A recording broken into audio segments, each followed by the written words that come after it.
Welcome, dear listener, to another quiet journey into the past.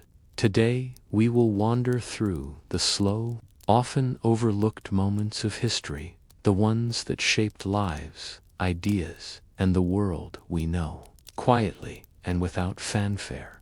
Here, time moves gently. We will linger in workshops, libraries, and sunlit streets, following ordinary people performing extraordinary acts of patience and care. So find a comfortable place, let your mind settle, and allow the stories of centuries past to unfold, slowly, like pages turning under candlelight. This is boring past times for sleep where history whispers, and you can drift into the calm rhythm of the past. If you could wander through the streets of 16th century Istanbul just before dawn, you might hear something faint, not the clang of the muezzin's call, nor the shuffle of market carts, but a soft, rhythmic sound, the slow grinding of coffee beans in a mortar. Somewhere in a narrow back street near Totakali, two men are at work before sunrise. One is measuring small scoops of dark beans imported from Yemen, while the other tends to the embers beneath a copper pan. They are not bakers, nor perfumers, nor healers. They are doing something new, something whose scent will soon define an empire. They are making coffee. The Ottoman Empire in the early 1500s was already a world of fragrant rituals. Incense in mosques, rosewater in baths, cardamom in kitchens. But the arrival of coffee was different. It came not as a perfume, but as a habit, a new rhythm of waking hours, a quiet invitation to sit and think.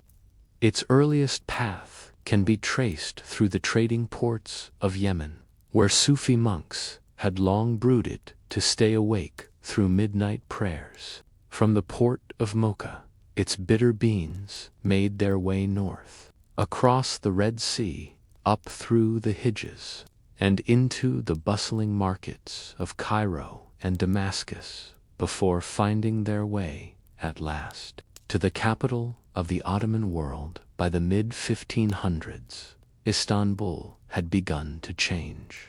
The empire was reaching the height of its power, stretching from Budapest to Baghdad. But the city itself was undergoing a smaller, subtler transformation, the birth of the coffeehouse. These were not the grand, echoing halls of imperial ceremony, nor the secretive chambers of court politics.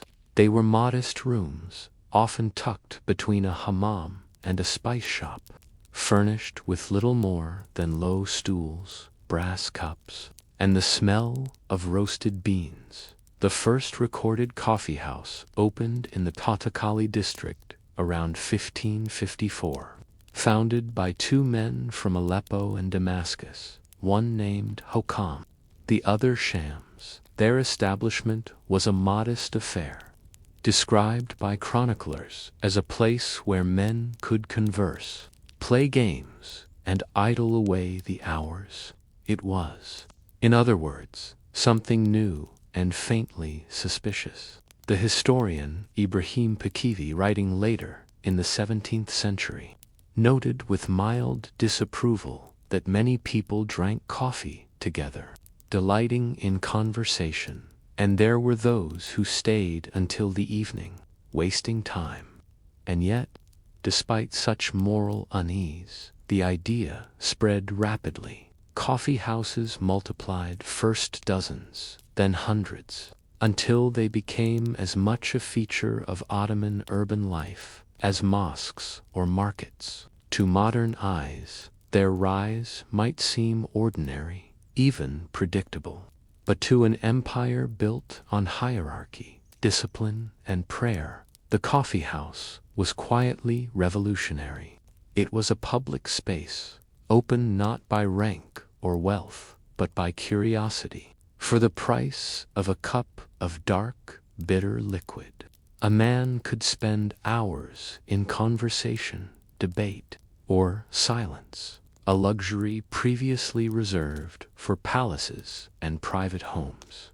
You can almost picture it, a narrow room with a soot-darkened ceiling, the faint hiss of water heating in a copper set, a storyteller gesturing with a long, lacquered pipe, men leaning forward in a haze of smoke, listening.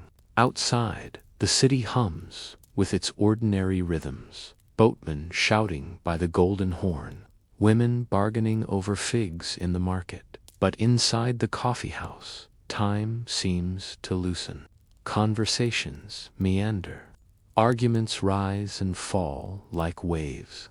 Someone quotes a line of Persian poetry. Another hums a tune from the Janissary band. And all the while, the cups are refilled. What made coffee so special was not just its taste, though that bitter edge, softened by the warmth of the fire, was unlike anything else in Ottoman cuisine. It was the experience of drinking it, the deliberate, almost ceremonial process. The beans were roasted until they cracked and released their aroma. Then they were pounded, not ground, but crushed with rhythmic precision until they formed a fine, brown powder. Water was added slowly, brought just to a simmer, never boiled, then poured into small, handleless cups, thick with foam. To drink it too quickly was to miss the point. Coffee, in the Ottoman world, was an art of patience. It's tempting to imagine the first Ottoman coffee drinkers as intellectuals or poets, drawn to the beverage for its association with thought and discussion. And indeed, coffee houses soon became gathering places for scholars, dervishes, and bureaucrats. But their earliest patrons were often tradesmen, artisans, and soldiers, men accustomed to hard work and long hours, who found in coffee a moment of stillness. They sat shoulder to shoulder, smoking long pipes, playing backgammon, and discussing everything from tax policies to neighborhood gossip. The coffee house, in that sense, became the empire's unofficial parliament of the ordinary. The religious authorities were not always pleased. Some clerics warned that coffee was an intoxicant, forbidden under Islamic law. Others argued that coffee houses encouraged idleness and gossip. In 1583, the Grand Mufti of Istanbul issued a fatwa declaring coffee unlawful, and Sultan Murad IV went so far as to ban it outright, punishing those caught drinking it with severe penalties. But the ban never truly worked. Coffee was too deeply woven into the daily life of the people, too simple, too cheap, and too comforting to suppress. Secret coffee houses flourished in basements and courtyards. Even the soldiers tasked with enforcing the bans were known to sneak cups between patrols. As the decades passed, the coffee house became an institution. Each one had its character. Some were favored by scholars, others by musicians, others still by those who preferred quiet solitude. A few were renowned for their storytellers, men who could hold an audience spellbound with tales of Alexander the Great, or the adventures of Nasreddin Hoja, or the loves and wars of distant sultans. The art of oral storytelling, already ancient, found in the coffee house a new stage. Words became as potent as the brew that fueled them. Coffee houses also became hubs of subtle social exchange. In a society where much of life was divided by rank, class, and gender, these spaces offered a rare sense of equality, at least among men. The humble porter might sit beside a wealthy merchant. A young student might challenge an older scholar in debate. No one owned the conversation. It drifted shared and reshaped by the crowd. Even those who said little were part of the rhythm, listening, nodding, absorbing, beyond their walls. Coffee houses influenced the very geography of Ottoman cities. Streets and neighborhoods began to organize themselves around them. A certain corner became known for its coffee smoke, another for its morning brew. Routes of trade adjusted to meet the demand for beans from Yemen, leading to new connections between provinces. Even architecture changed. Awnings and open-air terraces were added to provide shade for long afternoons. The empire's pulse slowed slightly, harmonizing with the quiet beat of the coffee cup. It's worth noting that in those early days, the drink was not yet sweetened. Sugar was expensive, and milk was never used. The bitterness was intentional, a kind of flavor discipline, perhaps, or a metaphor for life itself, difficult, sharp, but warming in the end. Only later, as the empire's trade expanded and sugar became cheaper, did sweetened coffee become fashionable. But for centuries, the Ottoman cup remained dark and simple, a companion to thought. The introduction of coffee changed not only habits, but hours. People began staying awake later into the night, gathering under lamplight to talk or play games. The rhythm of sleep and waking shifted subtly. The city, once dark and silent after evening prayer, found a new kind of life after dusk, a quieter, more reflective kind. The coffee house became the place where news was exchanged, poems were recited, and time itself seemed to pause. The empire's grand decisions were made in palaces, but its conversations, its murmured dreams and doubts, brewed here. Some chroniclers have noted that the rise of coffee houses coincided with a decline in taverns. Alcohol had long been part of Ottoman urban life, especially among non-Muslim communities. But the coffee house offered an alternative form of social intoxication, one that sharpened rather than dulled the mind. A man could leave a coffee house not staggering but contemplative, a small but meaningful difference that subtly shifted the tone of public life over time. Even the most devout skeptics began to soften. Coffee, it seemed, encouraged conversation, thought, even moral reflection. Poets compared it to ink, black, flowing, and full of ideas. Dervishes described it as a drink of wakefulness. Bureaucrats found that a few cups could carry them through the long tedium of copying decrees by candlelight. The empire, in a sense, had found its stimulant of the mind, and so, by the dawn of the 17th century, the Ottoman coffee house had become something enduring, a room filled not with noise, but with quiet significance. Within its smoky air, the empire's thinkers and dreamers found a new kind of community. The cup of coffee, once an exotic import, had become a symbol of Ottoman modernity, humble, reflective, and endlessly social, as you picture those dim, brasslit interiors, the steady rhythm of conversation. The smell of roasted beans lingering in the air, you might wonder, was the coffee house merely a place to pass the time, or was it the quiet engine of an empire's imagination?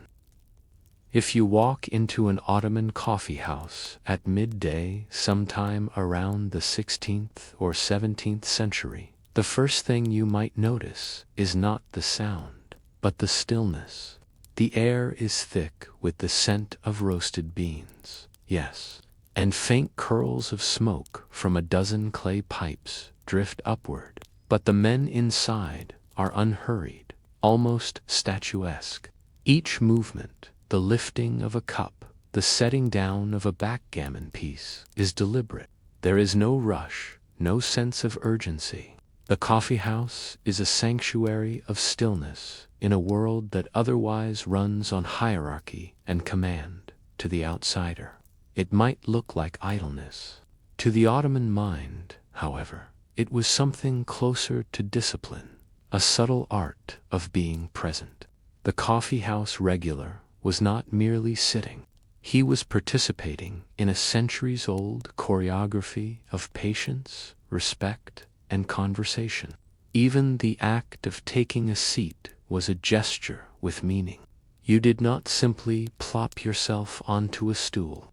You waited to be acknowledged by the keeper, or kavichi, who managed his establishment with the quiet authority of a scholar and the precision of a ritual officiant. The kavechi was more than a barista. He was part host, part storyteller, part priest of leisure. Behind his counter stood rows of brass pots, chess-filler, each with its long handle glinting in the light.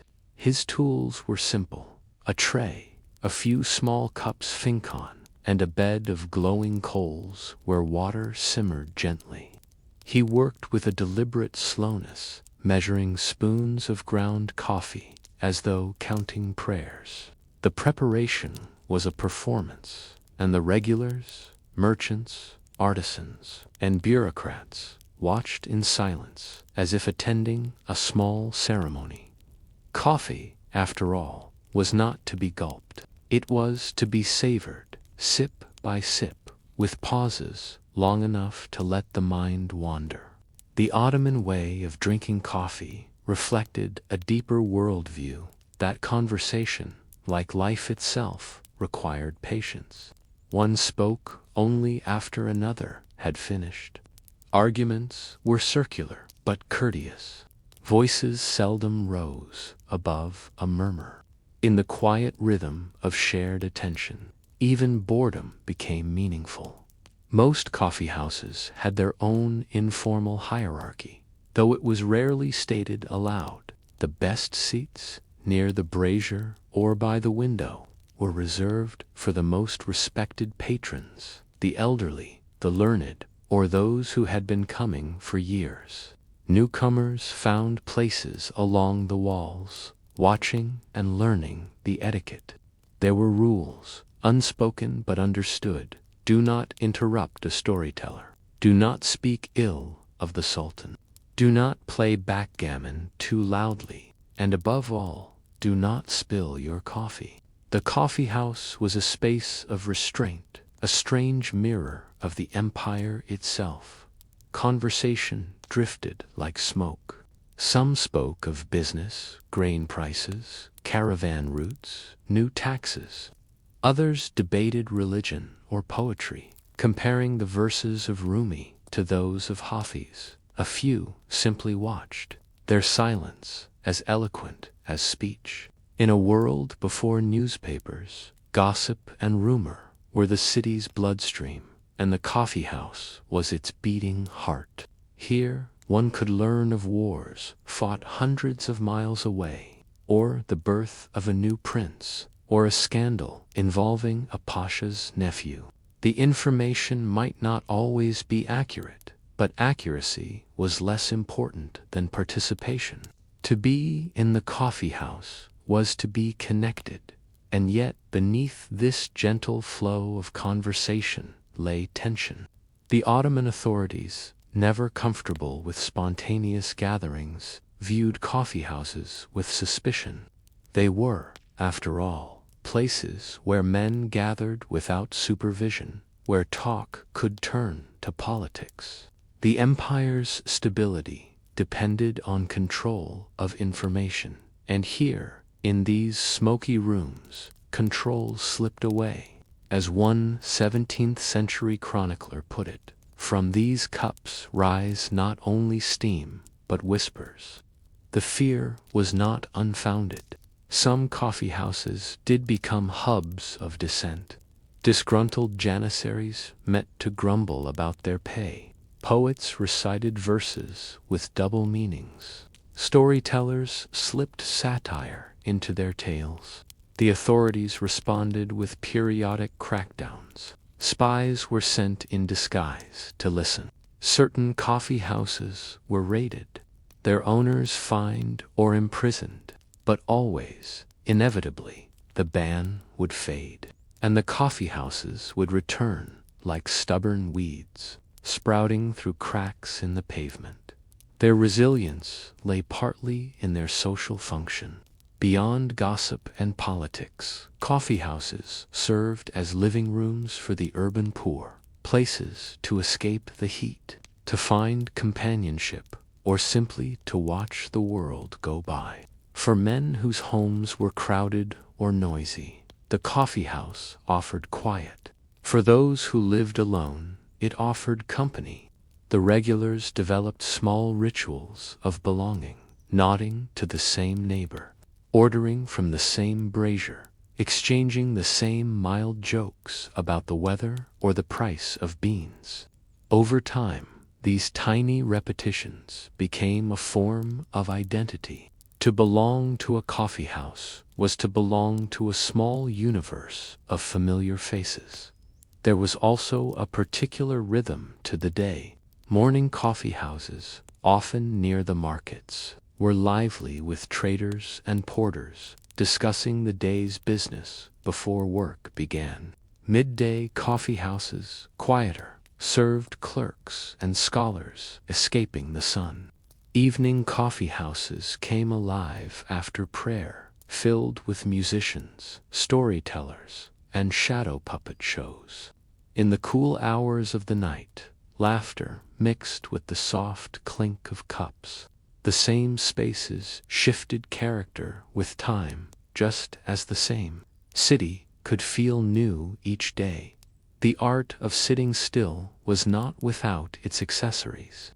Every coffee house had its stock of nargle water pipes, dice, and backgammon boards. Some offered pens and paper for those who wished to write poetry or copy letters. A few specialized in particular crafts. Barbers set up chairs in corners. Scribes offered to write petitions. The boundaries between leisure and labor blurred. You might have your beard trimmed while listening to a tale of Alexander's conquest, or draft a business letter between two games of tavla. The coffee house was the Ottoman multitasking office, unproductive in appearance, but quietly generative in its way. Over time, certain establishments gained reputations for their atmosphere. There were the literary coffee houses, where poets gathered to test new verses. The Janissary coffee houses, filled with soldiers and their songs. The shadow puppet coffee houses, where Karogs and Hasivat came to life on makeshift stages. There were even seafaring coffee houses along the docks, their air thick with salt and rumor. Each reflected a small world within the larger empire, a mosaic of tastes and tempers, united by a common beverage. The practice of sitting still, of spending hours in one place, was not considered laziness. In fact, Ottoman thinkers sometimes described it as a kind of intellectual rest, a necessary pause in the rhythm of thought. The scholar Katib Kelabai once wrote that the man who sips coffee slowly is nearer to wisdom than the man who swallows it in haste. To be still, in this view, was to make space for reflection. The empire valued action, yes, the march of armies, the construction of mosques, but it also valued contemplation. The coffee house was where the latter found its home. Even the furniture encouraged stillness. The stools were low, the cushions soft, the tables small enough to prevent large gestures. The light came not from chandeliers, but from oil lamps and windows, dim and steady. Sound carried softly, the scrape of a spoon, the creak of wood, the sigh of smoke. To sit here was to step outside the tempo of the street. Time expanded, became viscous. One could lose an afternoon without regret, perhaps. The most fascinating aspect of coffeehouse culture was its oral etiquette. Words were chosen with care. Wit was admired, but arrogance was not. Interruptions were rare. A man who monopolized conversation would find himself quietly ignored. Those who listened more than they spoke were often the most respected. The slow rhythm of coffee-house speech shaped not only friendships but politics. The empire, with its vast bureaucracy and subtle diplomacy, thrived on the art of measured conversation, and nowhere was that art practiced more faithfully than here. And yet, for all its serenity, the coffee-house was not immune to restlessness.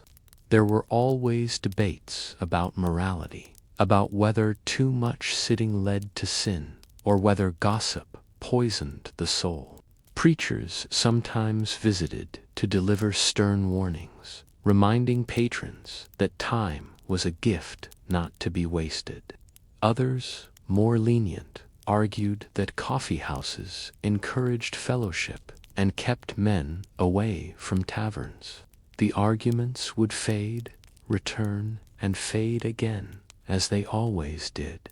Stillness, it seemed, invited reflection, and reflection, inevitably, led to self-questioning. Rumors, too, were part of the fabric. One might hear that a foreign ambassador had insulted the Sultan, or that a comet had been seen over the Bosporus. In the absence of official news, such tales filled the void.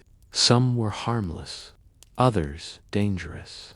It is said that during periods of unrest, officials would send informants to listen for hints of rebellion. Yet even the spies often stayed longer than necessary, caught by the spell of the place. After all, to sit with a cup of coffee and listen to the low hum of conversation was to experience a rare kind of peace, a peace that even power could envy. The longer you linger in thought about these spaces, the more you realize they were not merely about coffee or conversation.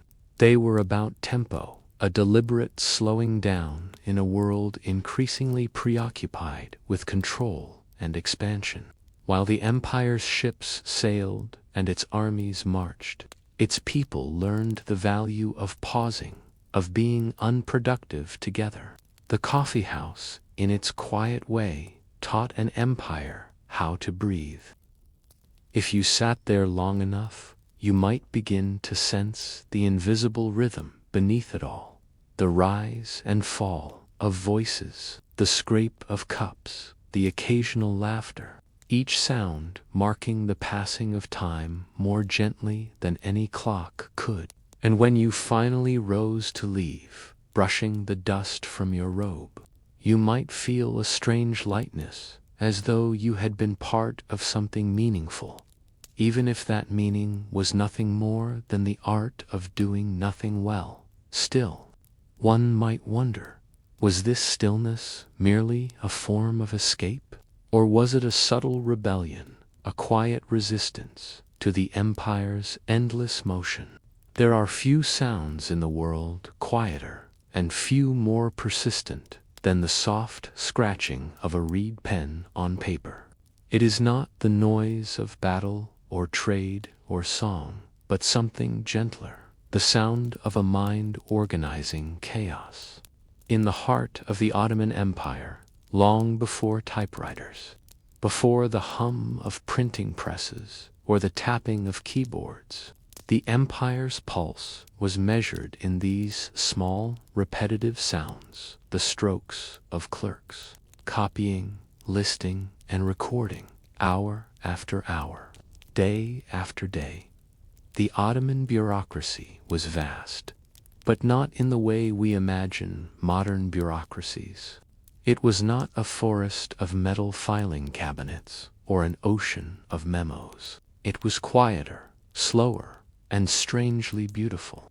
At its center were men known as cataplar, scribes, clerks, and record keepers, whose entire lives were devoted to the art of writing things down properly. Theirs was not glamorous work. They did not command armies, nor design mosques, nor hold audiences with sultans. And yet, without their patient quills, the empire would have fallen silent long before its time. To understand them, you must picture the Ottoman Chancery, or Kalamisi, a place not of thunderous decrees, but of steady murmurs. The Chancery was a series of connected rooms within the imperial administrative complex, often attached to the Topkapi Palace or provincial headquarters. Inside, the air smelled of paper and ink, thick, metallic, slightly sour. The walls were lined with shelves, stacked with scrolls, and ledgers bound in leather, their pages heavy with lists of taxes, edicts, and correspondence. Light filtered in through latticed windows, enough to see but not enough to strain the ink. The temperature was carefully managed. Humidity could warp the pages, and too much heat could dry the ink too quickly.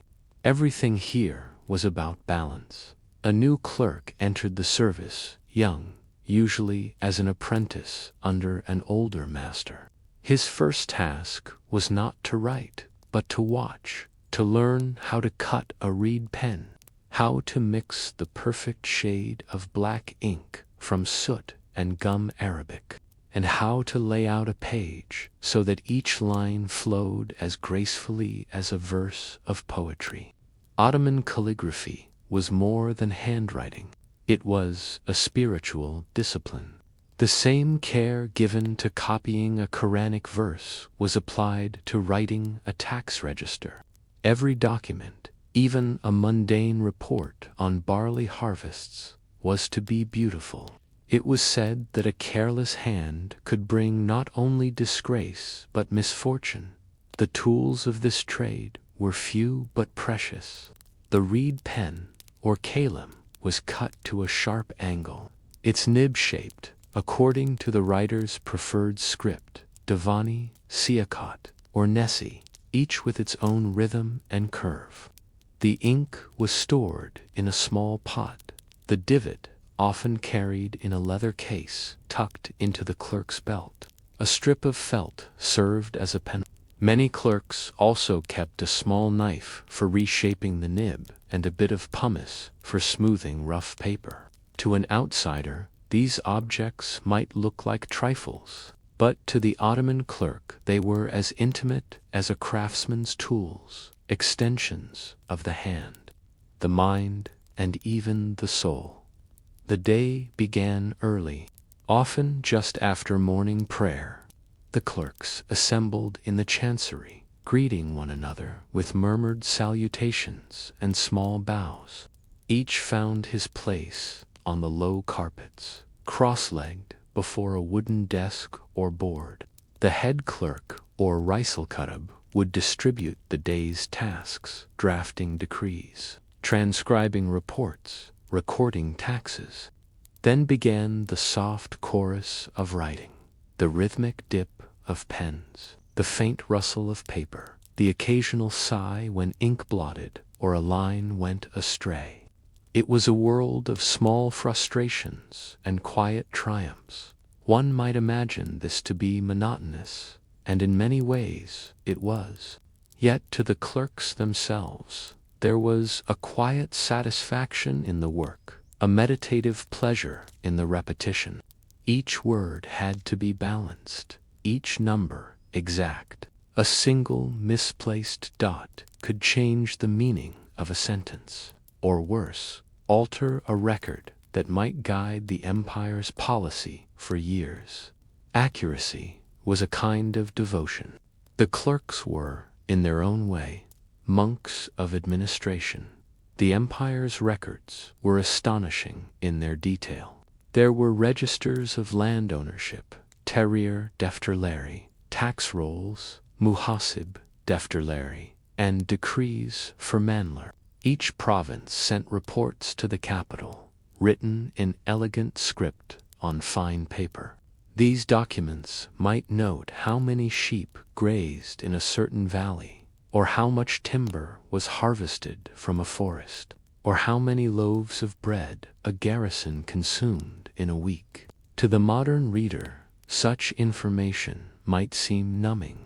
But in an age without telegraphs or newspapers, it was the lifeblood of empire. Every village, every household, every crop and coin passed through the hands of the clerks, transformed into lines of ink, the empire's invisible architecture. Of course, not all clerks were equal. The chancery was divided into departments, each with its own specialty and prestige. The Divan Humayun handled imperial correspondence and decrees. The Defterhane managed land records and taxes. The Rusnap Kalami tracked salaries and appointments. There were clerks who specialized in foreign languages, translating letters from Venice, France, or Persia. Others served in the archives, cataloging old documents by the thousands. Advancement came slowly, through patience and impeccable handwriting. A man might spend 30 years perfecting the loop of a single letter before he rose to head his department outside the chancery. These clerks were not much noticed. They were neither wealthy nor poor, neither warriors nor merchants. They lived in modest homes, often near the palace, and spent their evenings in quiet pursuits, reciting poetry, studying calligraphy, or, of course, visiting the coffee houses. Many were poets in their spare time. The rhythmic beauty of their work encouraged verse. Some even decorated their ledgers with tiny flourishes or hidden couplets, as if to remind themselves that art and duty were not so far apart. Indeed, the Ottoman clerk often thought of his work as a form of poetry. The great bureaucrat and historian Mustafa Ali once wrote that the pen is the tongue of the soul. To write beautifully, he believed, was to live honorably. The steady hand reflected a steady mind. A smudged line, by contrast, hinted at moral weakness. It was a worldview that made even paperwork seem noble an idea. Almost unimaginable today, the empire's bureaucratic language was itself a marvel of restraint. Decrees began with formulaic blessings by El-Kamil, El-Mulk, Lila. All sovereignty belongs to God. Even the most mundane order was wrapped in elaborate courtesy. Let it be known to the honorable governor of such province, one might read, that his diligence in the affairs of the sublime state is a source of satisfaction to the exalted threshold. These phrases were not mere ornament. They were part of the moral texture of bureaucracy, a reminder that even command must be courteous, and yet, for all its elegance, this world of ink and paper was not without tedium. Clerks spent years copying nearly identical documents, line after line. Their fingers cramped, their eyes dimmed. Mistakes could bring reprimands, even fines. The ink could spill, the paper could tear. In summer, the heat made the ink run. In winter, it froze. There was no glory, no applause. The reward was in the work itself, in the knowledge that one's hand had preserved the empire's order for another day. Occasionally, though something extraordinary would pass through a clerk's desk, a royal decree, a treaty, a letter from a foreign monarch. These moments were quietly thrilling. The scribe who copied the Sultan's words might feel, for a brief instant, as though he were touching history. Then he would dip his pen again, and the work would continue as before. The Ottoman archive that grew from this labor became one of the most comprehensive in the pre-modern world. By the 18th century, it held millions of documents, covering everything from wars to weather. The files were organized with astonishing care, each province, each century, each topic neatly labeled and cross-referenced. Even today, historians marvel at the precision of Ottoman record-keeping.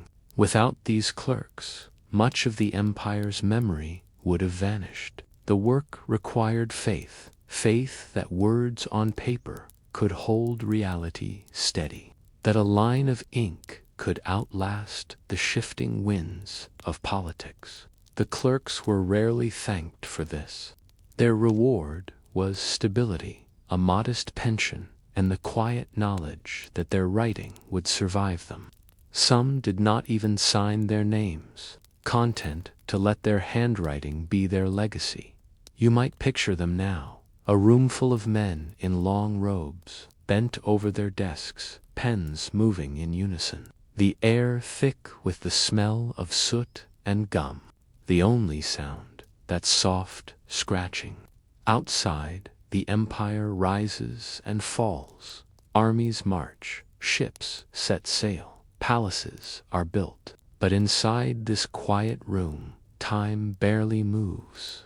The ink dries slowly.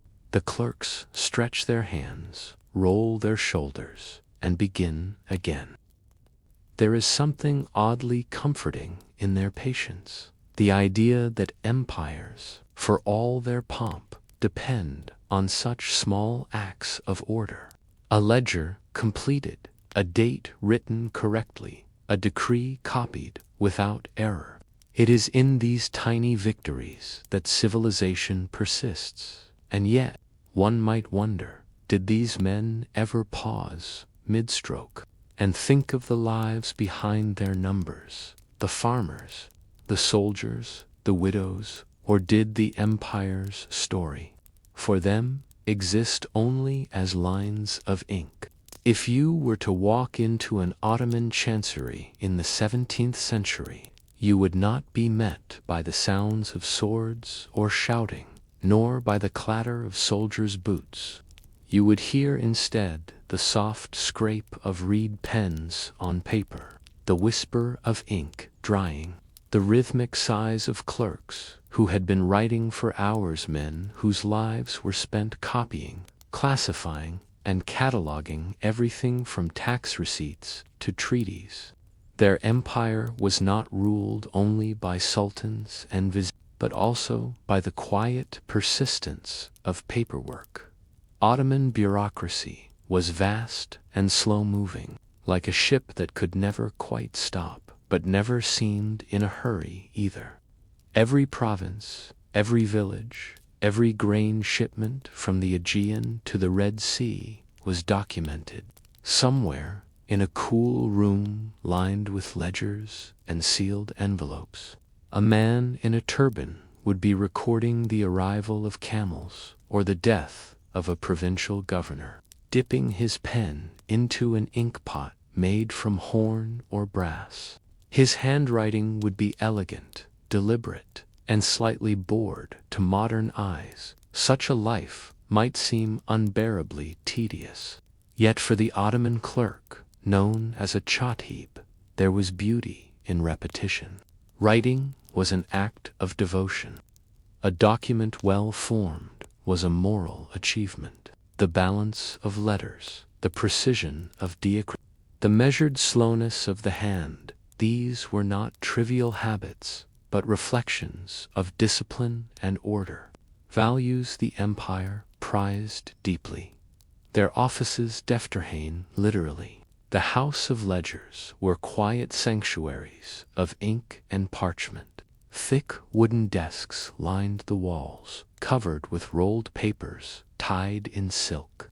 The smell of oil lamps mingled with that of old paper, faintly sweet and smoky. The windows were high and narrow, letting in filtered light that made the gold edges of calligraphy glint like morning dew. Everything about the space encouraged patience. The clerk's tools were few but personal: a reed pen callum, trimmed by hand with a small knife, an ink pot with a sponge to control the flow, a sand shaker for drying, and sheets of paper imported from Venice or Damascus. Some carried their writing sets in small wooden boxes, worn smooth by years of use. Every few minutes, one might pause to sharpen the pen, trim its nib, or stretch a cramping wrist. The sound of a penknife against reed became a kind of punctuation, a tiny reminder that even paperwork required craftsmanship. The documents themselves were a peculiar blend of poetry and precision. Titles were long, ornate, and sometimes impossible to decipher without years of training. Dates were written in both lunar and solar calendars. Margins were filled with small notes, corrections, or praises to God. A tax register might begin with a verse about the greatness of order, or a blessing on the sultan's enduring justice. It was not uncommon for a clerk to spend hours on the opening line alone, ensuring that every flourish carried the proper dignity. This devotion to form made Ottoman bureaucracy almost artistic. Each document was an act of aesthetic faith. The scribe's hand became a mirror of imperial grace. The empire's survival, they believed, depended on the steady movement of pens. Even the word for register, defter, carried spiritual weight derived from the Greek diphthra, meaning treated hide. It recalled the earliest days of writing on prepared skins. To hold a ledger was to hold the memory of centuries. And yet, for all its majesty, the work was excruciatingly slow. A single land survey could take months. Each parcel of land was measured, recorded, verified, then copied by another hand to ensure accuracy. Clerks corresponded with one another across vast distances, using letters that might take weeks to arrive. In some offices, senior officials held their meetings, reclining on cushions, sipping sherbet while dictating letters to their assistants. It was a bureaucracy of leisure, methodical, ceremonial, and quietly content in its pace. There was, perhaps, a hidden philosophy behind this slowness. The Ottoman worldview was not obsessed with speed or productivity as we understand it. To them, endurance was the mark of stability. A decision that took months was more trustworthy than one made in haste. Time itself was part of the process, like ink drying on a page. Even so, mistakes happened. In the archives of Istanbul, one can still find documents corrected, crossed out, rewritten, proof that even the empire's record keepers were human. Some letters bear smudged fingerprints or tiny coffee stains. Others have the faint scent of rosewater used to perfume ink.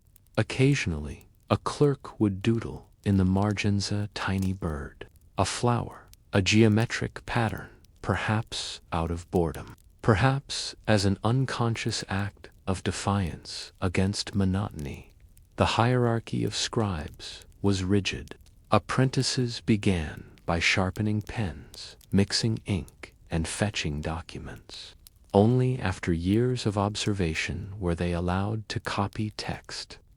Senior clerks dictated letters or handled imperial orders, their handwriting instantly recognizable by its confident curve.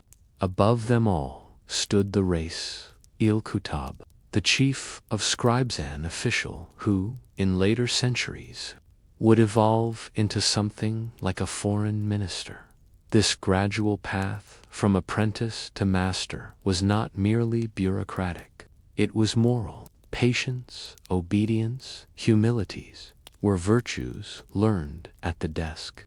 The endless ledgers were not just about taxation or trade. They were training for the soul.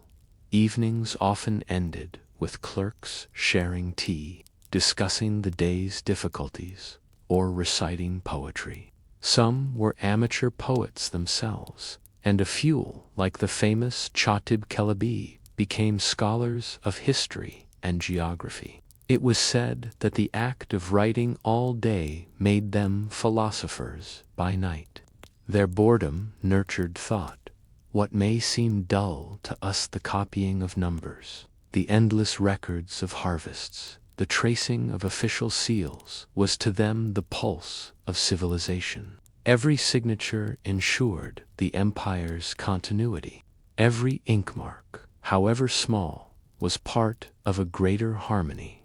The Ottomans, after all, believed that the universe itself was written, each life a line in God's grand decree. So the clerk, sitting beneath an oil lamp in the late hours, might glance at the scroll before him and feel a strange peace.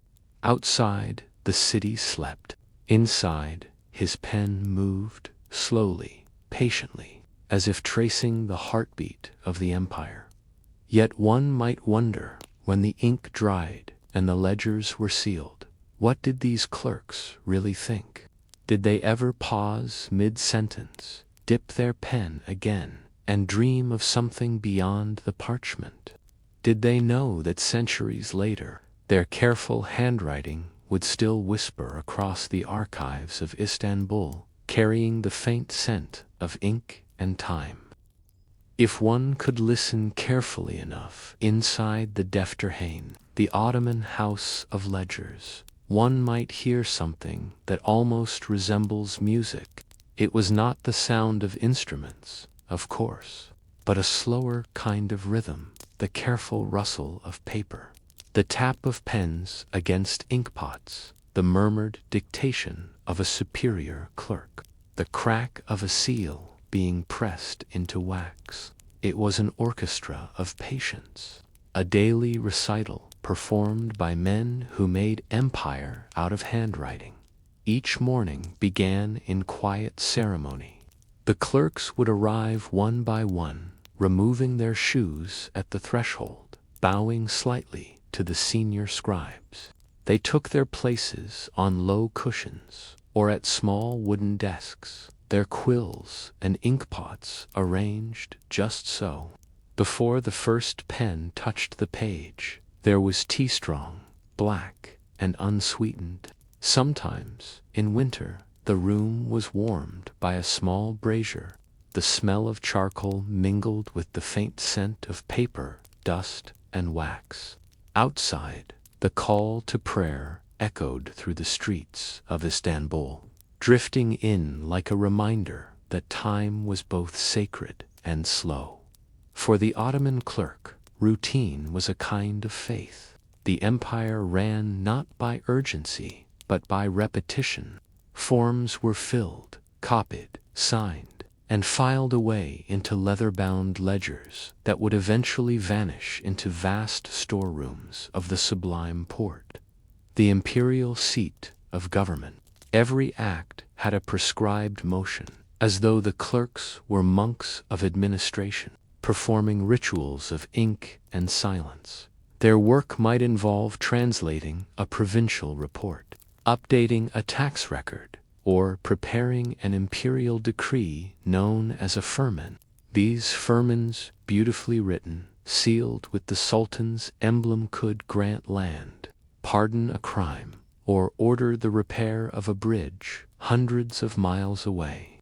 Yet before such a decree reached the Sultan, it would have passed through a chain of scribes, each checking, summarizing, or recopying the contents. Every layer of bureaucracy added another verse to the symphony of administration. The Ottomans, unlike their European contemporaries, were rarely in a rush to decide. A matter might be reviewed by one department, then another, until all possible nuances were exhausted. And because every decision had to be written, checked, and archived. The pace of governance was by modern standards almost meditative. Inside the chancery, the clerk's handwriting formed a kind of visual rhythm. Ottoman script, called divani, flowed in looping curves and long, elegant strokes. It was said that one could recognize an experienced scribe by the way his lines seemed to breathe, each letter slightly leaning, as though listening to the next. The divani style had been designed for state correspondence, its intricate shapes nearly impossible to forge, but it also possessed an undeniable beauty, curving and coiling like the vines of an illuminated manuscript. Some historians have described it as the script of patience, for it required steady breath and absolute calm. The chanceries were not lifeless, however. There was quiet gossip, the exchange of verses, the occasional sigh when a superior's corrections arrived too heavily marked. Apprentices carried trays of coffee between rooms, bowing slightly before placing them down. Every so often, the senior scribe would dictate aloud, his voice low but firm, and a dozen pens would begin moving in near unison. The result was a strange harmony, one that only those who had lived among papers and ink could truly hear. Lunch was simple: bread, olives, and a few dates, eaten together in the courtyard, if the weather was kind. Conversation ranged from the small whose ink had frozen overnight to the vast, like the fate of the empire. Some clerks collected proverbs. Others debated the correct phrasing of official blessings. A few even composed poetry between assignments, turning their bureaucratic surroundings into metaphors for existence itself. "My heart," one clerk wrote, "in a moment of fatigue, is a defter filled with unnumbered lines." After midday prayers, the rhythm resumed. The chief scribe, seated near the window, reviewed petitions brought by citizens and ambassadors. Each was read, summarized, and annotated with a short comment, sometimes no more than a few words, such as Mulahaza, Olenor, to be considered, or MMK NDR. It is possible these small notes, in their looping calligraphy, determined the fate of countless people who would never see the inside of a chancery. It was a kind of quiet power, the authority to delay, to note, to file. The empire, after all, was built as much on the act of deferring as deciding. Evening brought a slow dimming of the lamps. Clerks rolled up their papers, tied them with ribbons, and stored them on the shelves. The chief scribe would walk the room once more, nodding approvingly, reminding everyone to clean their inkpots. Then the sound of quills ceased, replaced by the faint murmur of evening prayers from a nearby mosque. The day's music was over. Yet, for some, the real work began at night. Many scribes took home small copies of texts or unfinished reports. They wrote by candlelight in quiet rooms, surrounded by their own books and notes. It was common for a clerk to keep a personal mekmoa kind of notebook, blending personal reflections, copied poems, recipes, or even prayers. These private ledgers, filled with the off-duty thoughts of bureaucrats, reveal a surprisingly introspective world. In the margins of imperial history, one finds men pondering not only the proper form of a decree, but the impermanence of all decrees. Even the Sultan's signature, wrote one anonymous scribe, fades in the dust of time. The rhythm of the chancery, though repetitive, held a strange serenity. It was said that a good clerk could write for hours without lifting his wrist, his breath and pen perfectly synchronized. Apprentices watched this discipline in awe, trying to imitate it, but often smudging their pages with impatience. The ink, an elder once told a novice, knows your heart. It will not flow for a restless soul. In this world, bureaucracy was not merely paperwork, it was a philosophy of life. To copy a document well was to accept impermanence. To correct an error was to honor precision. Even waiting for approval became an act of patience, a reminder that time itself was another kind of ink, slowly spreading across the parchment of the world. Sometimes, when a scribe sat alone late at night, surrounded by stacks of documents, he might hear the faint rustle of older papers shifting in the still air. Those were voices from centuries past, the echoes of other pens, other hands, all engaged in the same endless, meticulous labor. And perhaps, for a moment, he wondered if his own handwriting would someday be heard in that same soft chorus, joining the quiet music of record-keeping that never truly stopped. There was a time, long before the Ottomans discovered tea, when the empire's afternoons belonged entirely to coffee. The thick, aromatic drink, dark as night and slow to cool, had been the companion of poets, merchants, and scholars for centuries.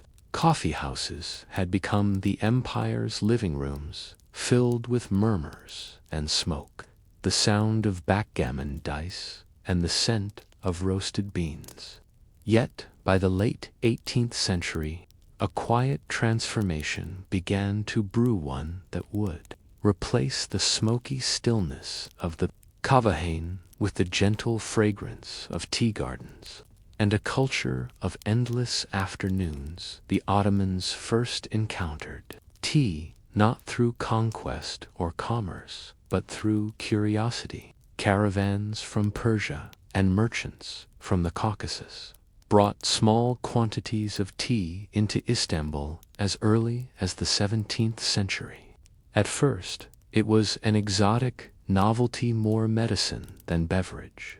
Doctors prescribed it for digestion, melancholy, and fatigue. Some saw it as a pale substitute for coffee, a drink too light and grassy for serious men. Tea, one early chronicler wrote dismissively, is the whisper of drink, whereas coffee is its speech. And yet, whispers have a way of lingering. By the 19th century, the Ottoman world was changing. Steamships brought new goods faster than ever before. European fashions entered the markets of Galata.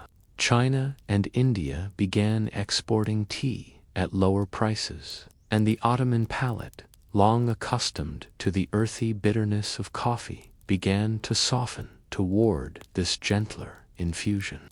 It wasn't an overnight revolution. It was slower, almost geological. Tea seeped into daily life the way rivers erode mountains, silently, persistently, without asking permission. The first recorded attempt to cultivate tea in Ottoman soil came in the 1830s, under Sultan Mahmud II, a ruler more famous for abolishing the janissaries than for sipping tea.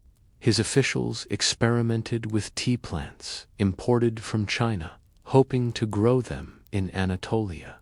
The trials failed. The soil and climate were wrong, but the idea remained dormant and patient.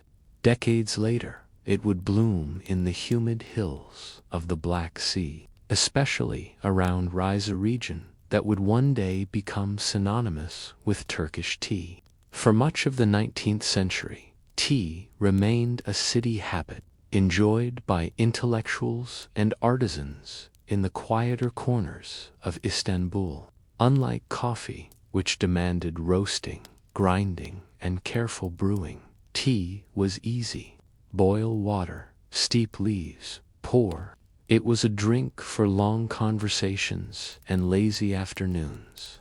And perhaps that was the key to its triumph. It matched the Ottoman rhythm of time, where coffee had fueled debate, tea invited reflection. The setting, too, began to shift. Instead of dark interiors, thick with smoke, people gathered in open-air gardens along the Bosphorus. Wooden tables stood beneath plane trees. Men sat cross-legged, their shoes off, gazing at the slow current of the strait. The air carried the scent of tobacco, salt, and flowers.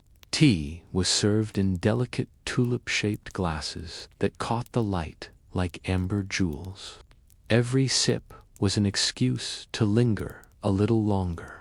A visitor to Istanbul around 1880 might have noticed the difference. The once crowded coffee houses, with their storytellers and chess players, were giving way to garden pavilions filled with quiet chatter and the clinking of teaspoons. There were still arguments. Of course, no empire is ever without them, but they unfolded more softly now. The great noise of coffee house debate had mellowed into the background hum of gossip.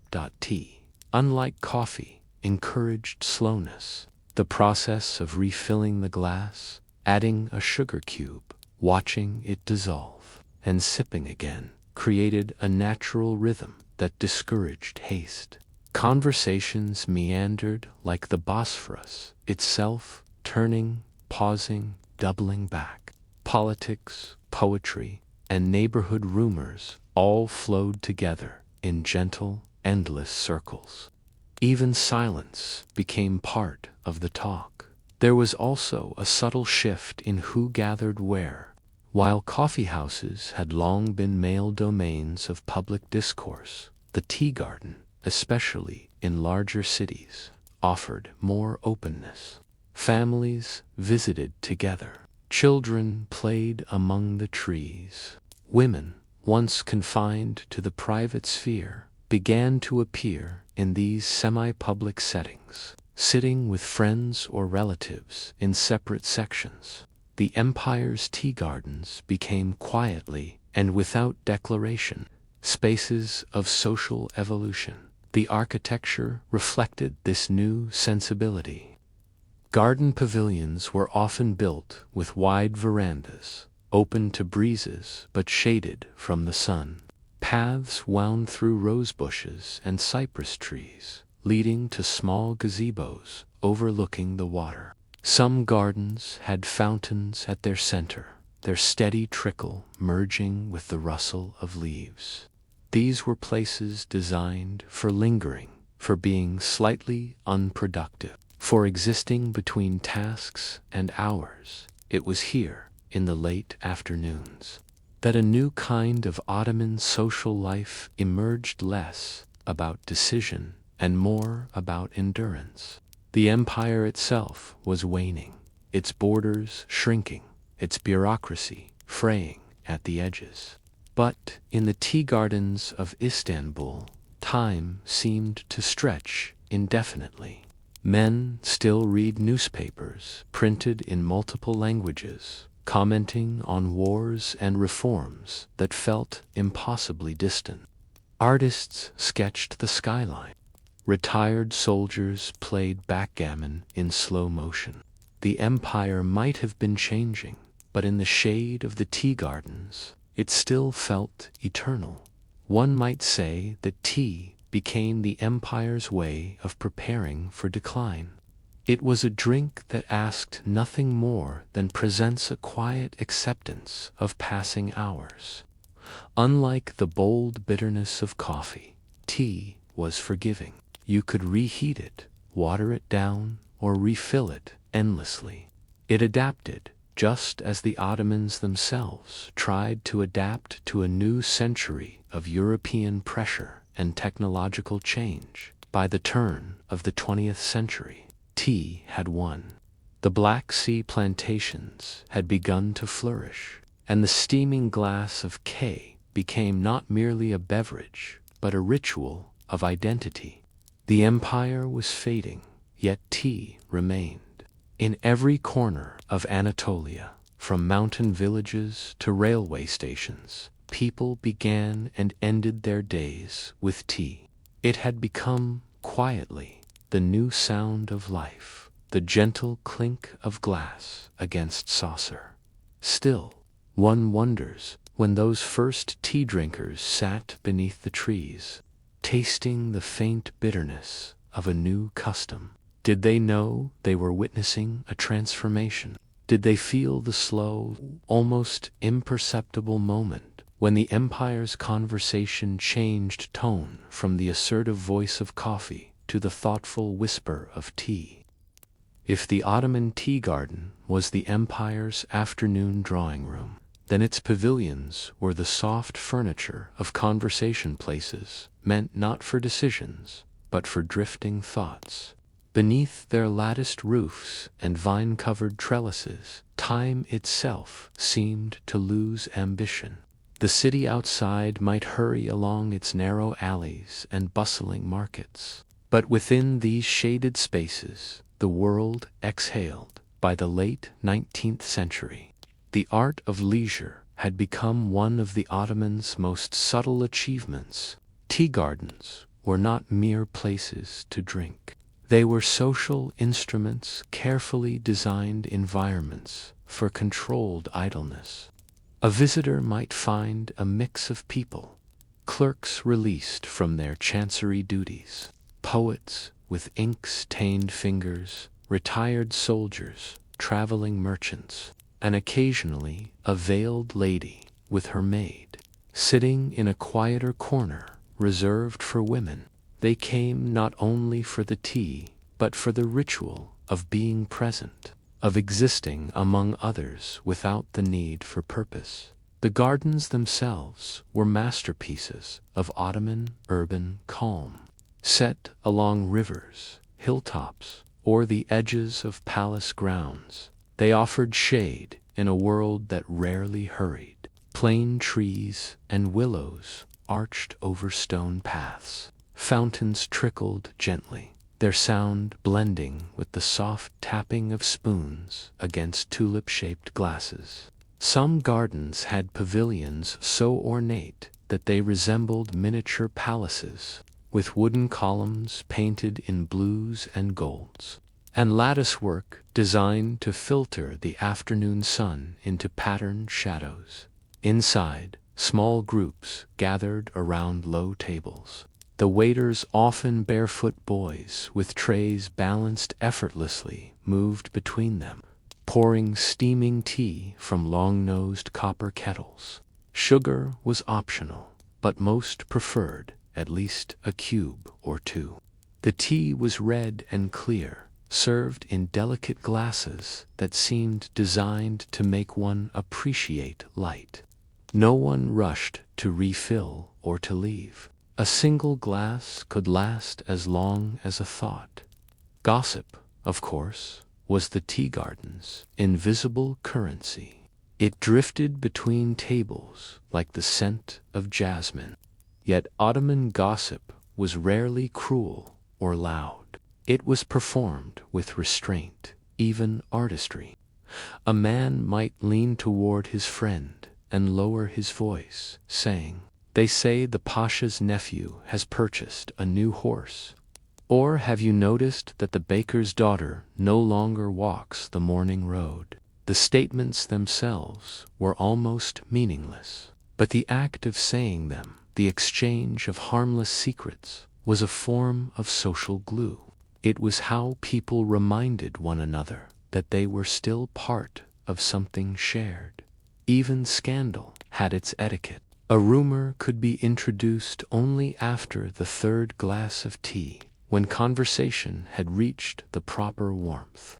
To begin too early was considered impatient. To wait too long risked losing the moment.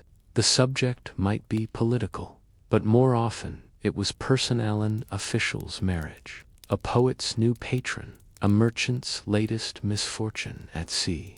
These were not tabloid scandals, but the gentle hum of curiosity that gave texture to otherwise uneventful lives. And yet, within this whispering world, real news sometimes traveled faster than the empire's postal service. Merchants carried word from the provinces. Sailors brought stories from Alexandria, Salonika, or Izmir. A letter might take weeks to arrive officially, but a rumor could reach the capital in days. The tea garden was, in its way, an informal network of information, unreliable but alive, fueled by repetition and interpretation. Not all gardens were equal. Some were modest courtyards, attached to mosques or baths. Others were vast and elegant, frequented by the elite. The most famous among them stood along the Bosphorus, where pavilions overlooked the blue water and passing ships. These were places of spectacle. Musicians played softly on the ney or oud, their notes rising like smoke into the evening air. Men in fezzes leaned back against cushions, their conversation punctuated by laughter. Servants moved quietly, refilling glasses. The setting sun would cast a copper glow across the water, and for a brief hour, the empire seemed at peace. Even more intimate were the neighborhood tea gardens, tree-shaded places where everyone knew one another. Here, gossip took on a domestic flavor. Who had been late to prayer? Whose son had found work at the docks? Which family was rumored to move away? These were the details that filled the empty spaces of daily life, keeping the rhythm of community alive. The garden was both a stage and an audience, where everyone could play their part without consequence. Women's participation in this culture evolved slowly. In earlier times, most public tea gardens were men only, but by the late Ottoman period, separate or family sections became common. Behind wooden screens or in secluded corners, women gathered to share their own quiet conversations, stories of marriages arranged, children grown, or neighbors misbehaving. Their tone was gentle but sharp, and while men's gossip often carried the illusion of politics, women's talk was about the immediate world, the real empire of courtyards and kitchens. Perhaps what made these gardens so distinctive was the absence of urgency. A visitor could sit for hours without ordering more than a single glass. No one minded. The value of the space lay in its ability to suspend time. People came not to escape life, but to slow it down, to watch the play of sunlight through leaves, to listen to the water's murmur, to feel themselves briefly untethered from the demands of the city. Even the waiters understood this. When they cleared a table, they moved softly, as though afraid to disturb a dream. The late Ottoman writer, Ahmet Razım, once remarked that Istanbul's tea gardens were where time dissolves, like sugar in hot water. He wasn't wrong. These spaces were built on the art of gradual disappearance, the melting of day into evening, of conversation into memory. And yet, under their calm surfaces, something else was happening. The same people who gossiped about neighbors also discussed reform and revolution, freedom and faith. The tea garden, so tranquil in appearance, was quietly teaching a new kind of public life, a way for people to share opinions in a setting that felt private yet collective. The empire's next ideas, however modest, often began with the passing of a teapot. Still, as the lamps were lit and the pavilions glowed against the dark, one question lingered in the air like rising steam. When everyone was listening, who truly spoke the truth? In a society where words flowed as freely as tea, did meaning become diluted, or did it, like the strongest brew, grow richer with time. In the Ottoman tea garden, it was easy to forget that the empire was vast, fragile, and slowly bending under the pressures of modernity. From the comfort of a shaded pavilion, time seemed gentle and personal, a series of unhurried afternoons. Yet, even in this calm, subtle forces of power were at play. For centuries, the politics of conversation had been an invisible infrastructure beneath Ottoman life, and the tea garden had become its quiet stage, the soft murmur of voices, which might at first seem inconsequential, carried weight. Words whispered under plane trees could travel quickly, though not always accurately. Merchants returning from distant ports, government clerks taking tea after a long day in the chancery. Retired officers sharing opinions, all were conduits of information. In a society where newspapers existed but were expensive and slow, and where official reports were often carefully censored, the tea garden functioned as an informal intelligence network. It was in these gardens that ordinary people discussed the empire's decline, reforms, and foreign pressures, their opinions mingling with rumor. A visitor might overhear a discussion of the Tanzimat reforms, the restructuring of taxation, the modernization of the army, or the introduction of new municipal regulations. Some debated the merits of railways, steamships, or telegraph lines. Others criticized provincial governors, or whispered about distant uprisings. Tea, the gentle and forgiving drink, allowed these conversations to drift without immediate consequence. But there was strategy in this leisure. Words were chosen carefully. A phrase could be innocuous to the untrained ear, yet carry a pointed political suggestion. For instance, complimenting the Sultan's reforms in one sentence and expressing doubt about their implementation in the next allowed a speaker to signal loyalty while hinting at skepticism. The audience, an occasional passing official, would read these signals subtly, storing them in memory for future reference. In this way, the tea garden was simultaneously a space of civility and a theater of negotiation. Even gossip, so seemingly harmless, had consequences. The slow unfolding of a rumor could influence appointments, marriages, or trade partnerships.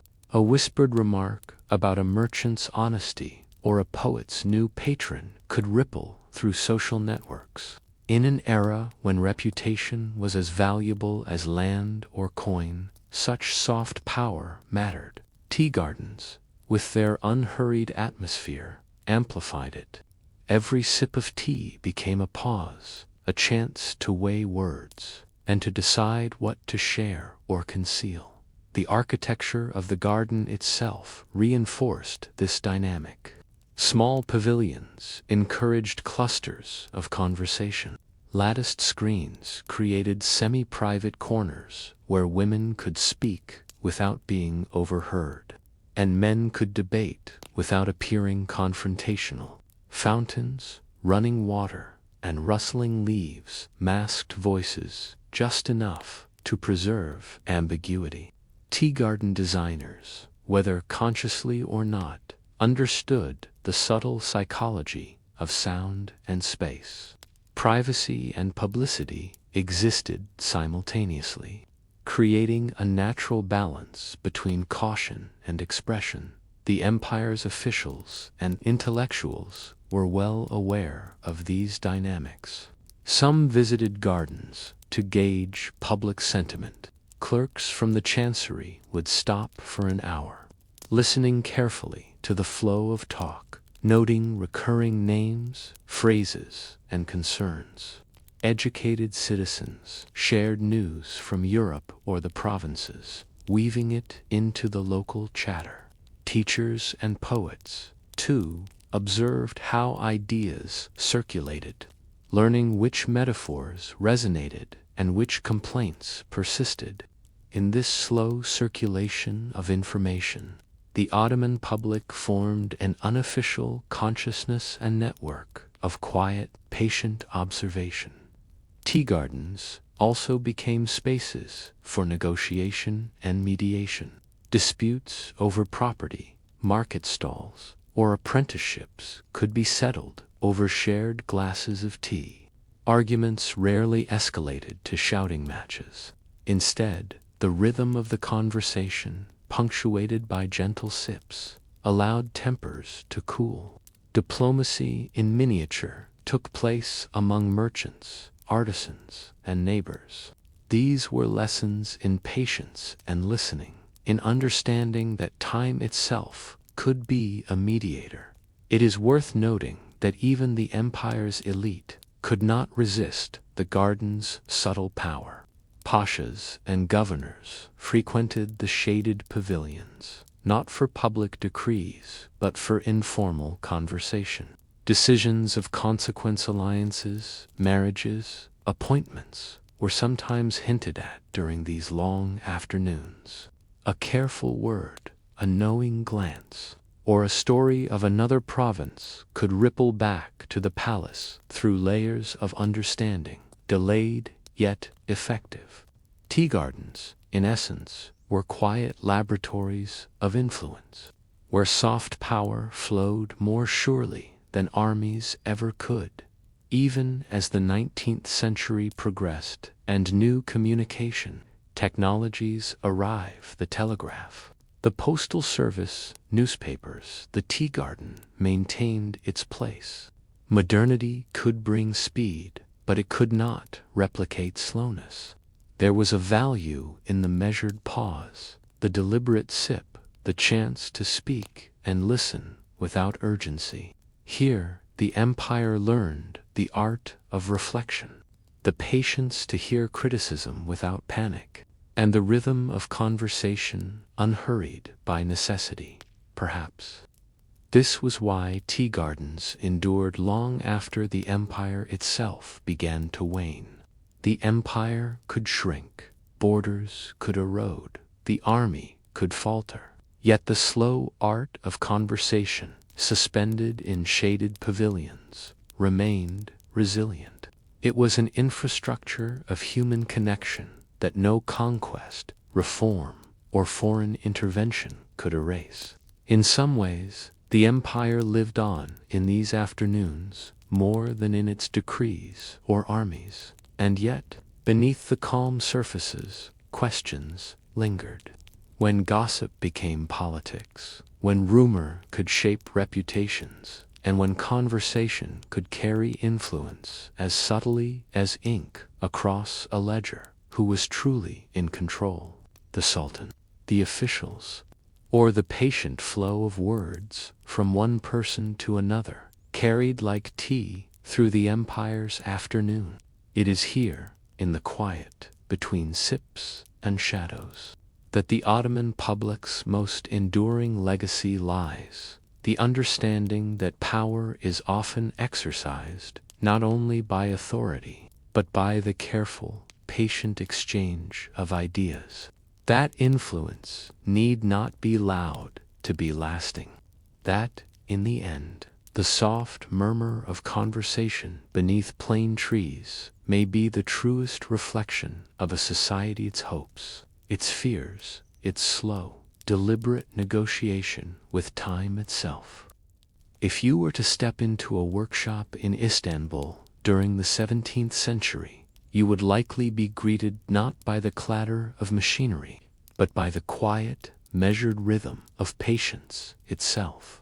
Here, artisans called saatsi, or clockmakers, devoted their days to capturing time, a task as elusive and malleable as the Bosphorus currents that flowed outside their windows.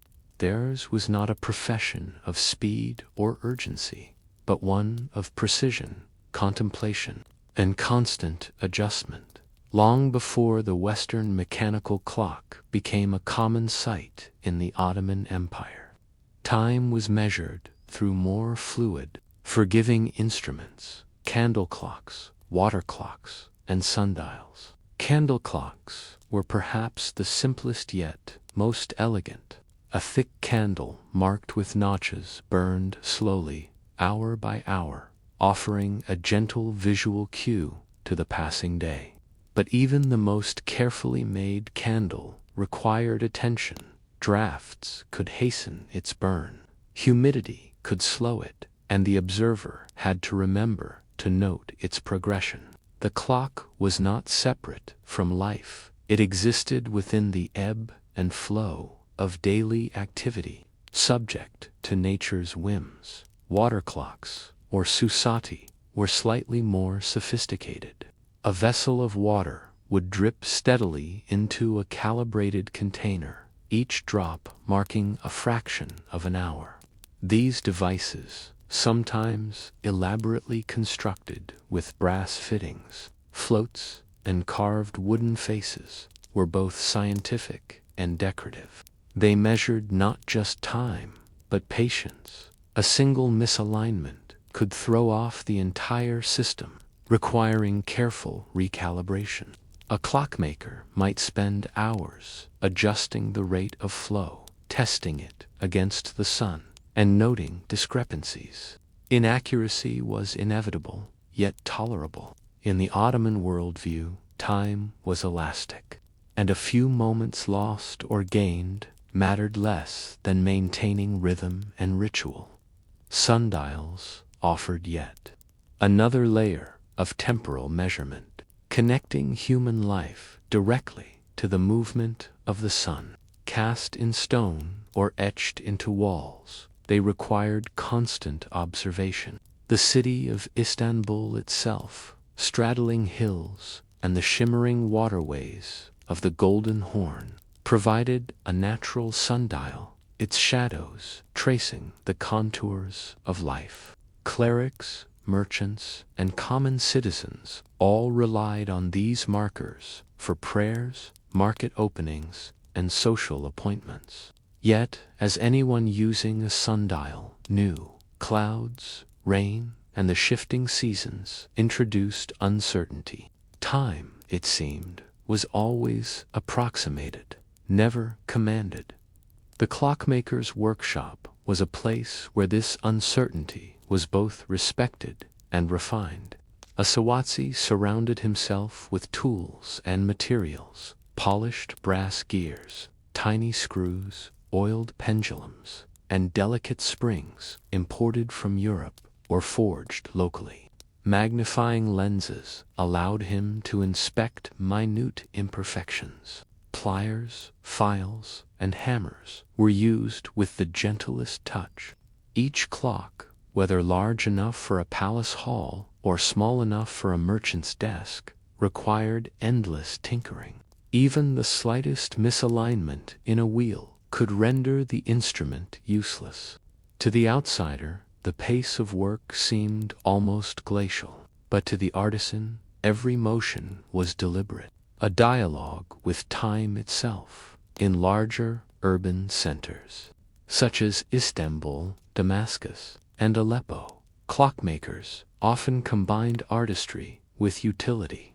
A clock might feature an intricate wooden casing, inlaid with mother-of-pearl, or engraved with floral motifs.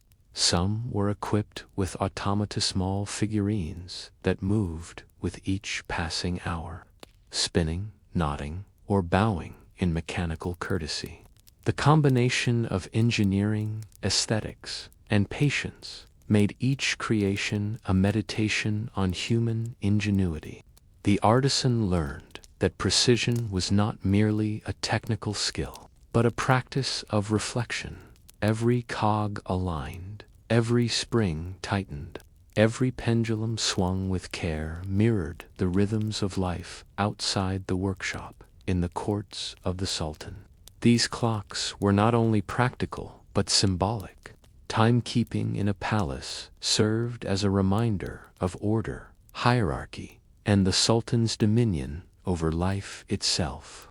Yet the clocks themselves were fallible. Even the finest mechanism could lose or gain minutes. Adjustments were continuous, sometimes daily. A clockmaker would be summoned to tweak, lubricate, or reset instruments, carefully noting the passage of hours.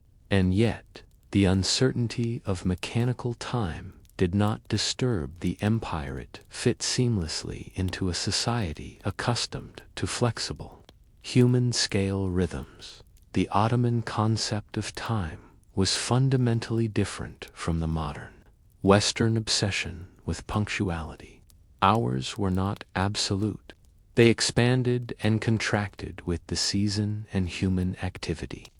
The 5 daily prayers, for instance, were set according to the sun's position, not an unyielding clock. Markets, schools, and offices opened and closed in response to the movement of the day, light levels, and social expectation. Even official appointments allowed for adjustment. Time was, in essence, a guide rather than a tyrant, a companion rather than a master.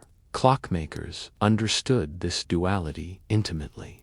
Their creations had to measure time reliably enough to coordinate society, yet never so rigidly as to challenge the flexible social rhythm. A water clock that ran slightly fast could be adjusted with a tiny cork. A candle that burned unevenly could be trimmed. Precision was valued, but not absolute. It existed alongside patience, observation, and judgment. The artisan's task was not to conquer time, but to interpret it, to give it form and rhythm that harmonized with life, rather than against it. Work often extended into the quiet hours of night. The workshop glowed with candlelight, the very medium of some clocks, as the artisan bent over tiny gears and pivot points. Mistakes could be fatal for a mechanism, yet each error was also an opportunity to learn. A misaligned pendulum, a stiff spring, or a miscalibrated water vessel required calm correction, not haste. The clockmaker's practice, repeated day after day, instilled a unique relationship with time, slow, attentive, forgiving, and profoundly human. Outside the workshop, city life continued at a measured pace.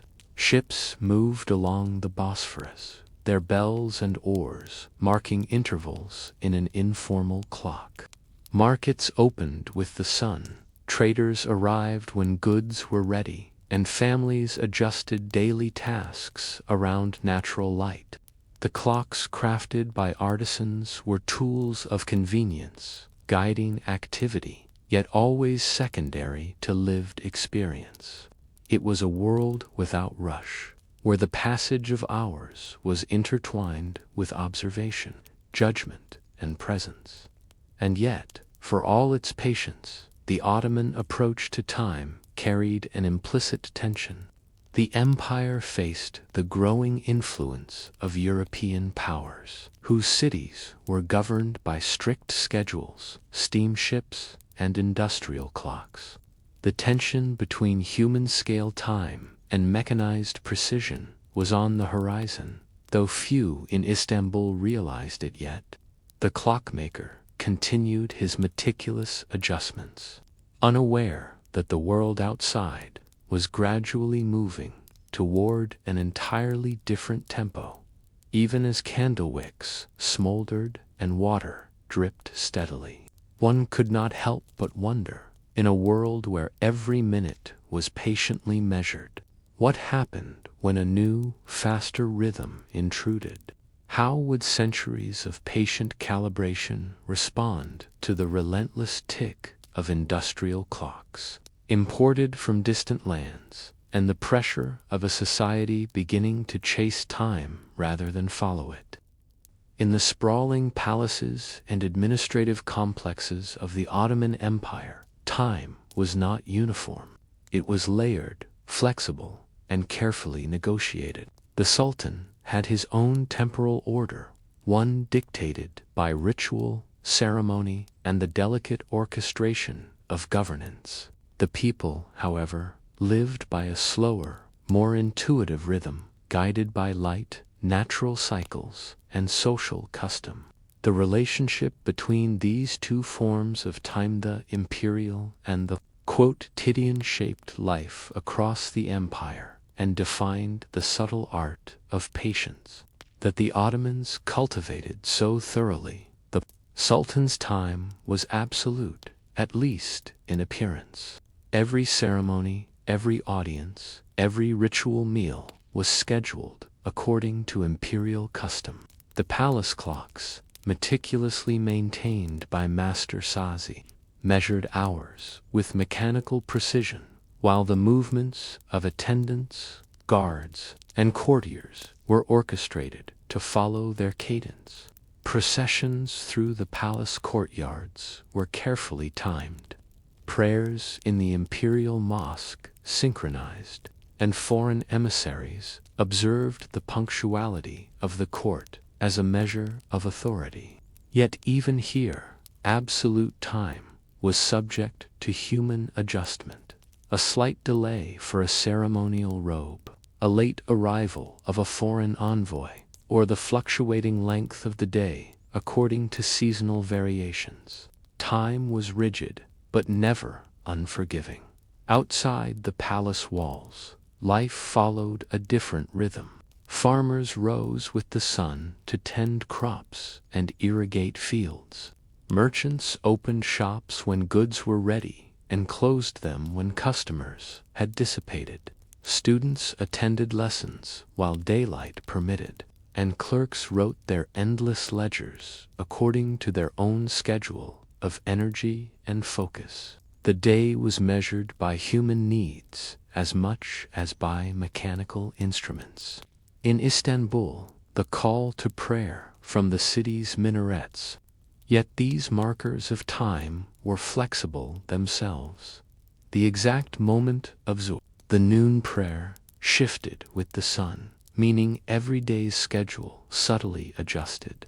Ottoman society, in essence, embraced a pliable temporality, a coexistence of ordered expectation and lived experience.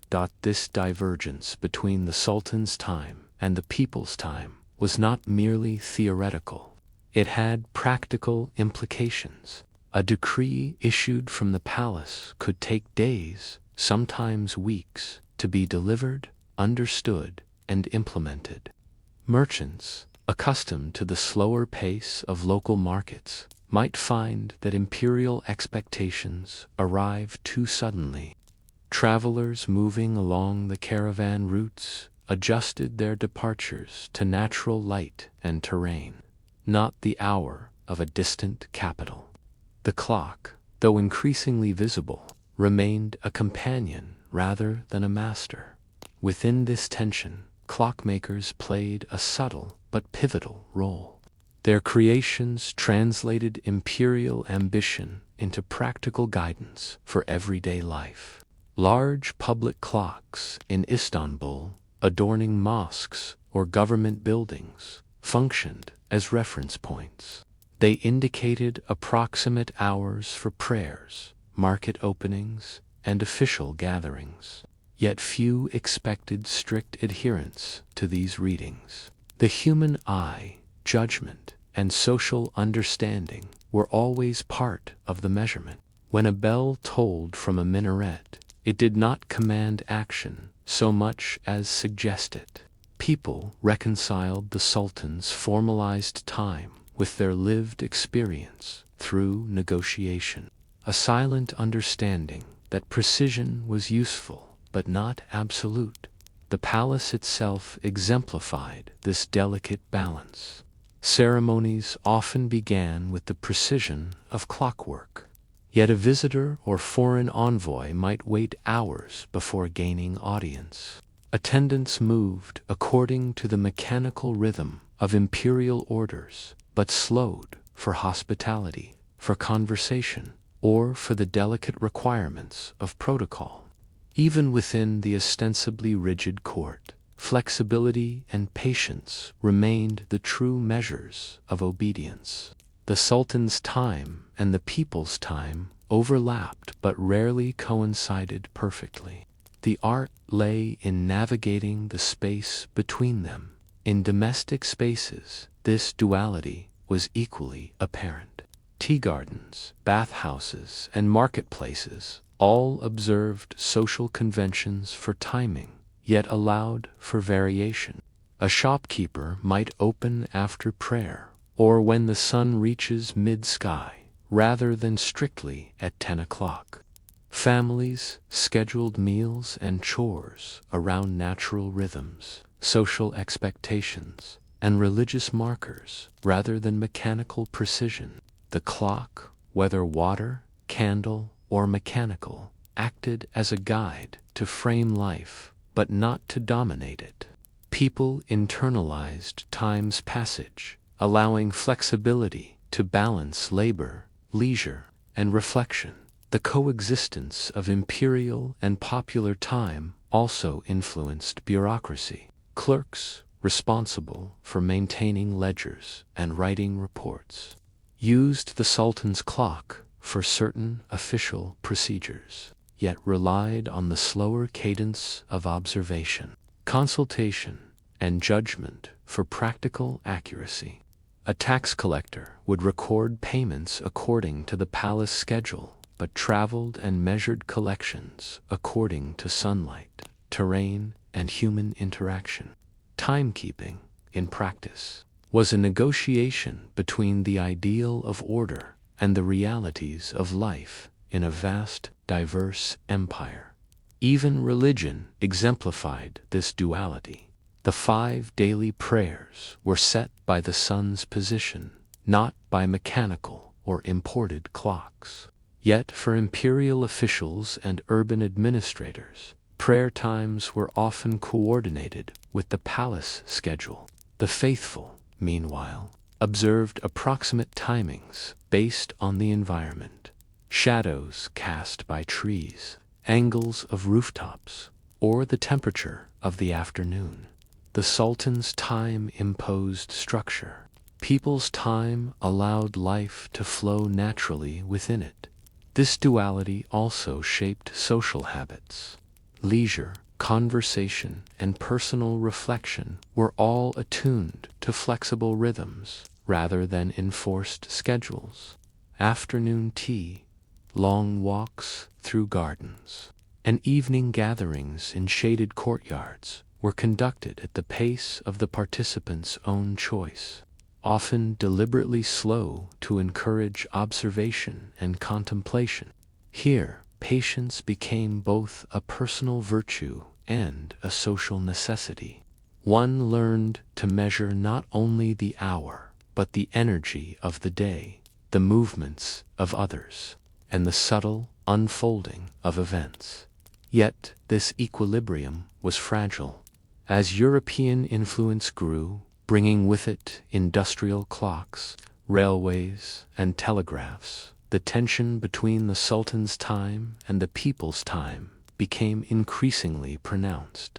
Mechanical precision threatened to override the elasticity of social rhythms. The question emerged subtly at first. Could human patience endure the relentless tick of imported time? Or would society be forced to accelerate alongside machines? Even the most patient clockmaker, adjusting gears and pendulums for an empire accustomed to flexibility, could sense the shift. He knew that the Sultan's time was expanding outward, pressing into villages, markets, and homes. Yet the people's time was slower, resistant, and enduring. The empire, in essence, balanced on this quiet, tensional world in which clocks measured hours. Yet life was measured by human endurance. One might wonder, then, as mechanical clocks began to proliferate and European schedules encroached, how would an empire accustomed to elasticity reconcile speed with patience? Could centuries of cultivated endurance survive the relentless pace of industrialized time? Or would the Ottoman world be forced to relearn the rhythm of waiting? By the late 19th century, the quiet rhythm of Ottoman life began to meet a new and insistent beat: the mechanical precision of Western clocks. European industrialization had introduced timepieces of remarkable accuracy, along with timetables, schedules, and standardized hours that were at odds with the empire's centuries-old approach to temporal flexibility. The clash between human-scale time and mechanical time was subtle at first, creeping into streets, workshops, and palaces, but it would eventually ripple across every layer of Ottoman society. Western clocks arrived via trade, diplomacy, and the ambitions of reform-minded officials. Cities like Istanbul, Izmir, and Thessalonica displayed them in public squares, government offices, and train stations. These clocks ticked relentlessly, ignoring natural light, prayers, and the ebb of daily life. In workshops, factories, and railways, schedules demanded conformity. Travelers expected departures to occur at precise moments. Merchants needed shipments to arrive on time. Letters were stamped with exact hours. The once fluid flow of life was being measured by a machine whose only concern was accuracy. The Ottoman palace was among the first to adopt these instruments. European-style tower clocks were installed to announce official hours across the city. Administrators began to coordinate meetings and duties according to rigid timetables, while foreign envoys were increasingly impressed or frustrated by the court's punctuality. For courtiers and clerks accustomed to flexible timing, this represented both a marvel and a disruption. Orders, once negotiable through patience and observation, now arrived with immediacy and expectation. Every delay became noticeable, every misalignment conspicuous. For ordinary citizens, the transformation was more gradual but equally profound. Urban markets had always opened with sunlight, and tea gardens had followed the patient rhythm of day into evening. Now, train schedules, telegraph lines, and postal deadlines began to impose an external tempo. People had to reconcile the empire's traditional flow with a new, imposed precision. Those accustomed to waiting for natural sunlight, prayer calls, or social signals now had to consider the unyielding tick of imported clocks. The clockmakers themselves, once revered as patient artists of measurement, found their roles evolving. European mechanical clocks were difficult to repair and required new techniques, tools, and knowledge. Traditional artisans who had mastered water flow, candle burn rates, and handcrafted pendulums now confronted gears and escapements that demanded both dexterity and a mind for industrial engineering. Some adapted, studying European manuals and importing components. Others persisted in their old ways, valuing rhythm over speed, and in quiet workshops continued to make clocks that measured life in the old Ottoman manner. Yet the contrast between traditional and Western timekeeping was stark. A water clock, after careful calibration, could drift by minutes or even hours, its pace influenced by weather, human oversight, or material quirks.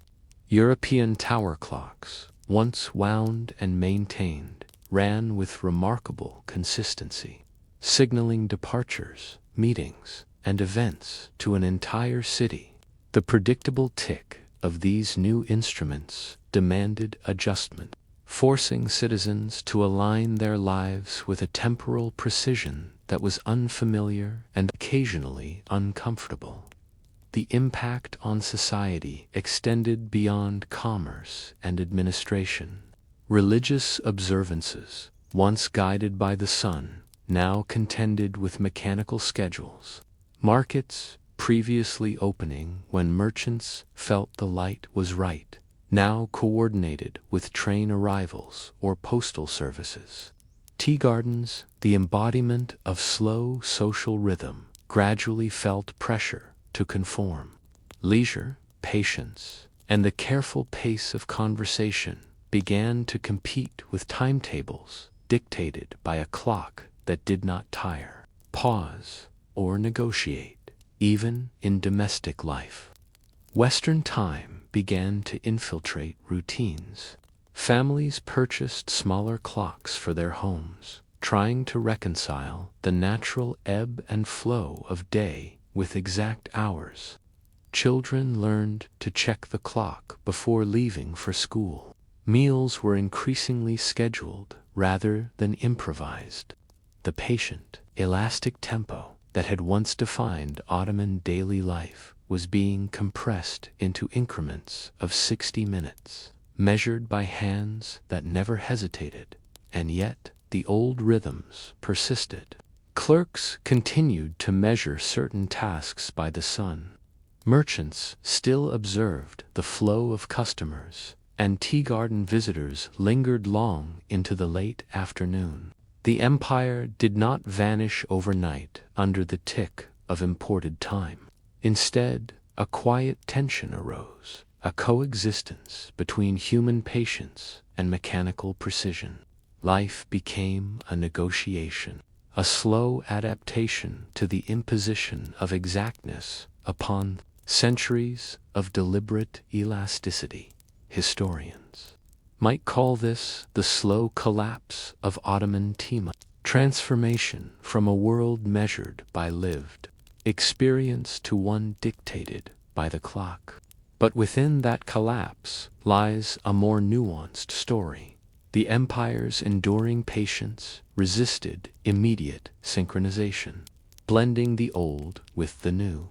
Ottoman society did not abandon its rhythms, but layered them alongside industrial schedules, creating a hybrid temporality. Tea gardens, candle clocks, and water clocks continued to exist in the spaces between mechanical hours, reminding citizens that human-scale time could coexist with and even temper relentless precision. And so, as European tower clocks rang out across Istanbul, marking exact hours with authority, the question lingered in quiet workshops, shaded courtyards, and palace corridors. Could patience truly survive the relentless tick of industrial time?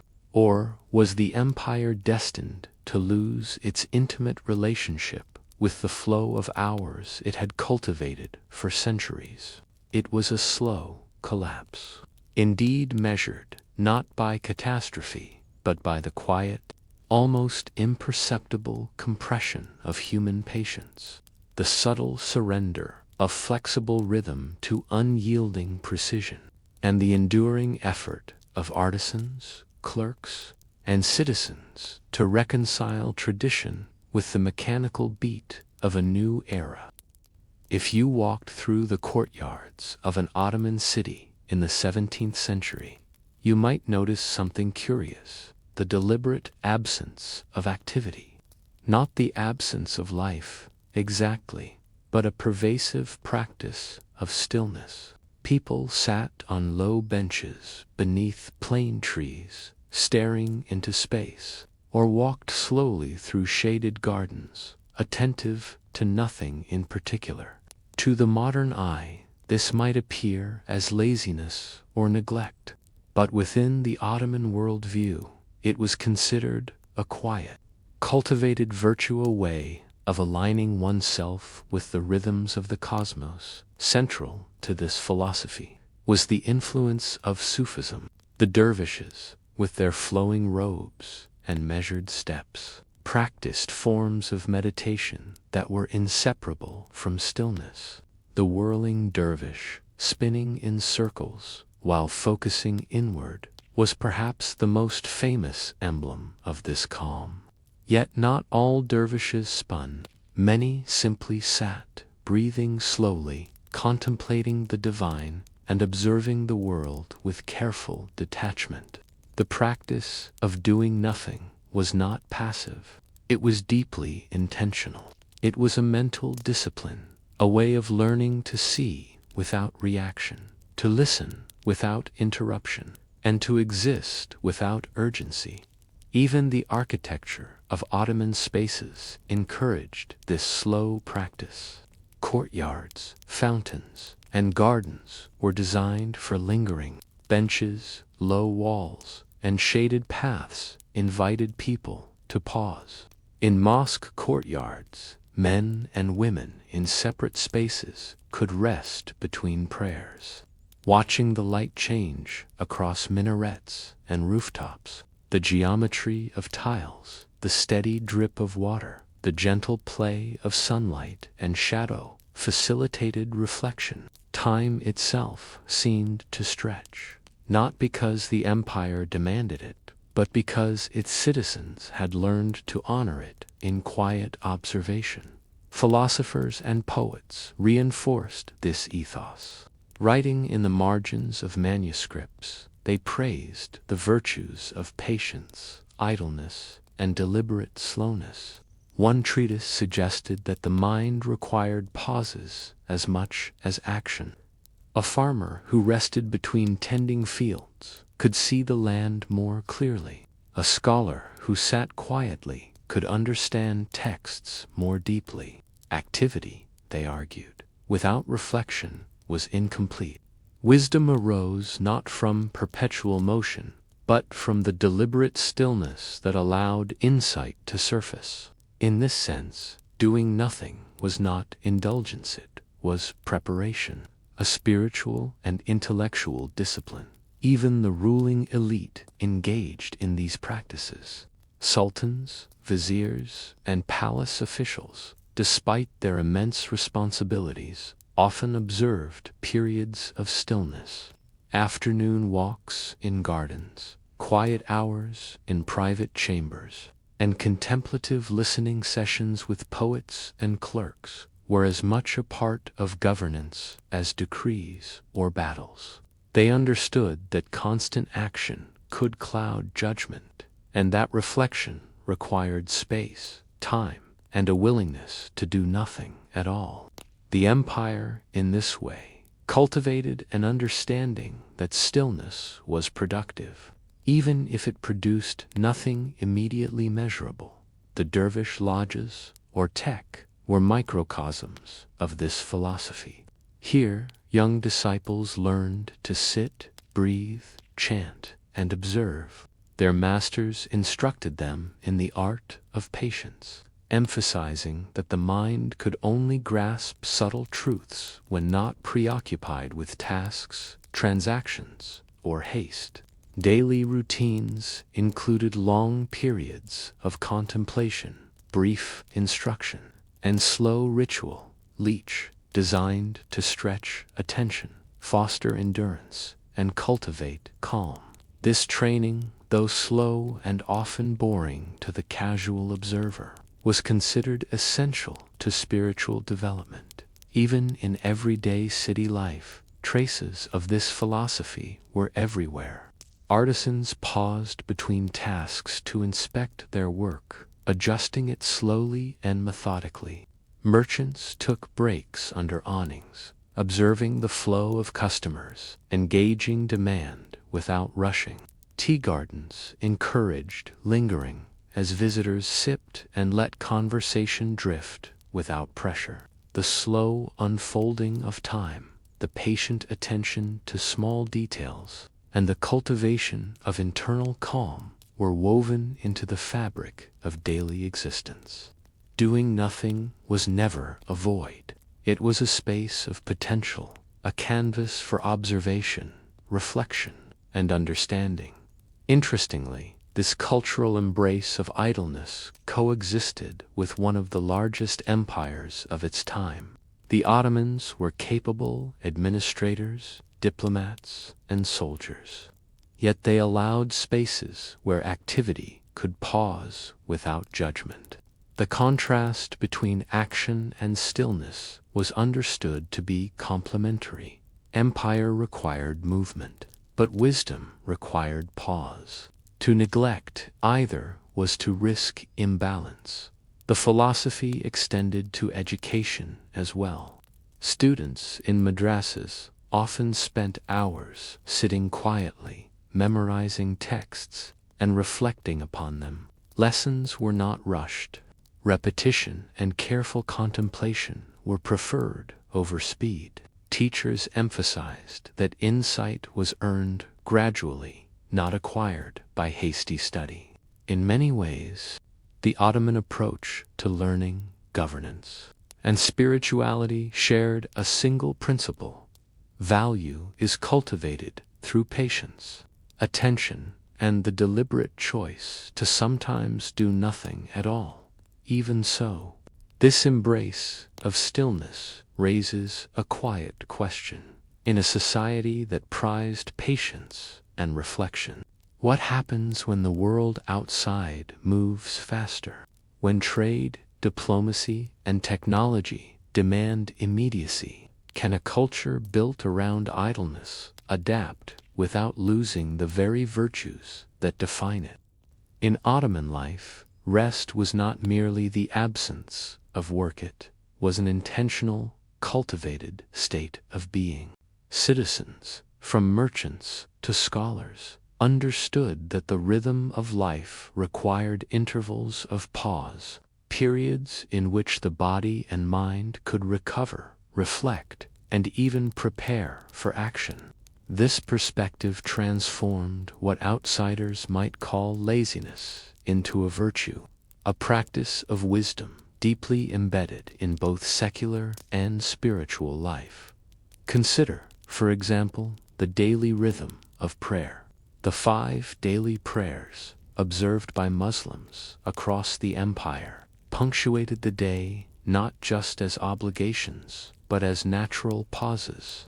A merchant might pause in his shop at noon to bow and recite, leaving ledgers momentarily untouched.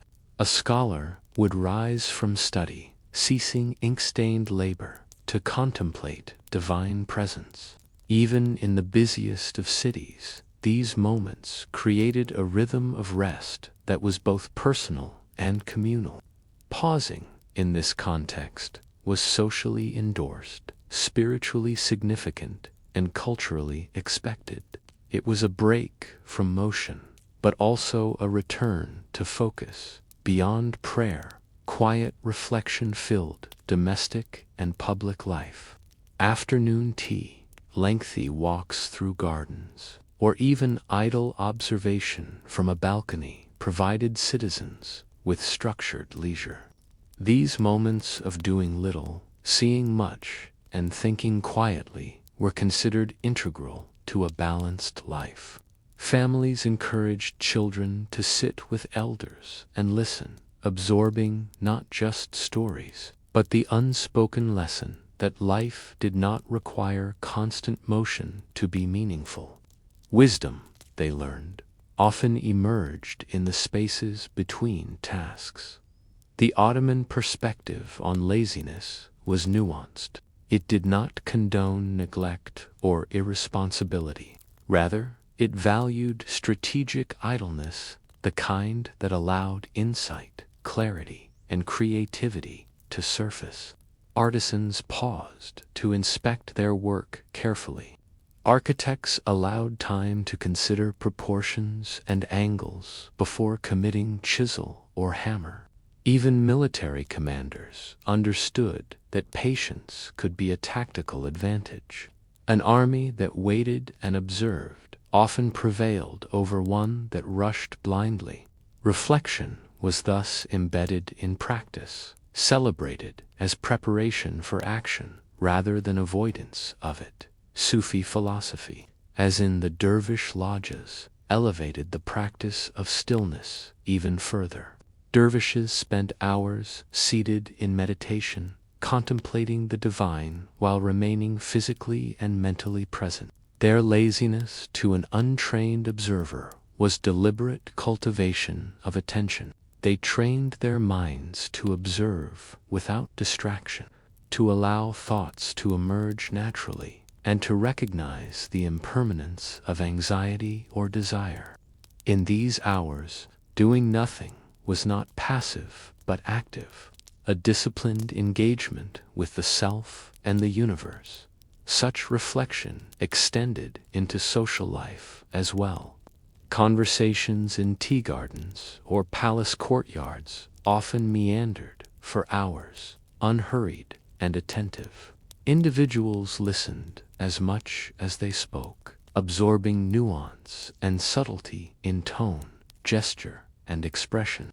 This cultural patience ensured that decisions, whether personal or political, were weighed carefully rather than rushed. The Ottoman ethos recognized that immediate action could lead to error, while deliberate contemplation produced clarity, moderation, and foresight. Even sleep was approached with intention.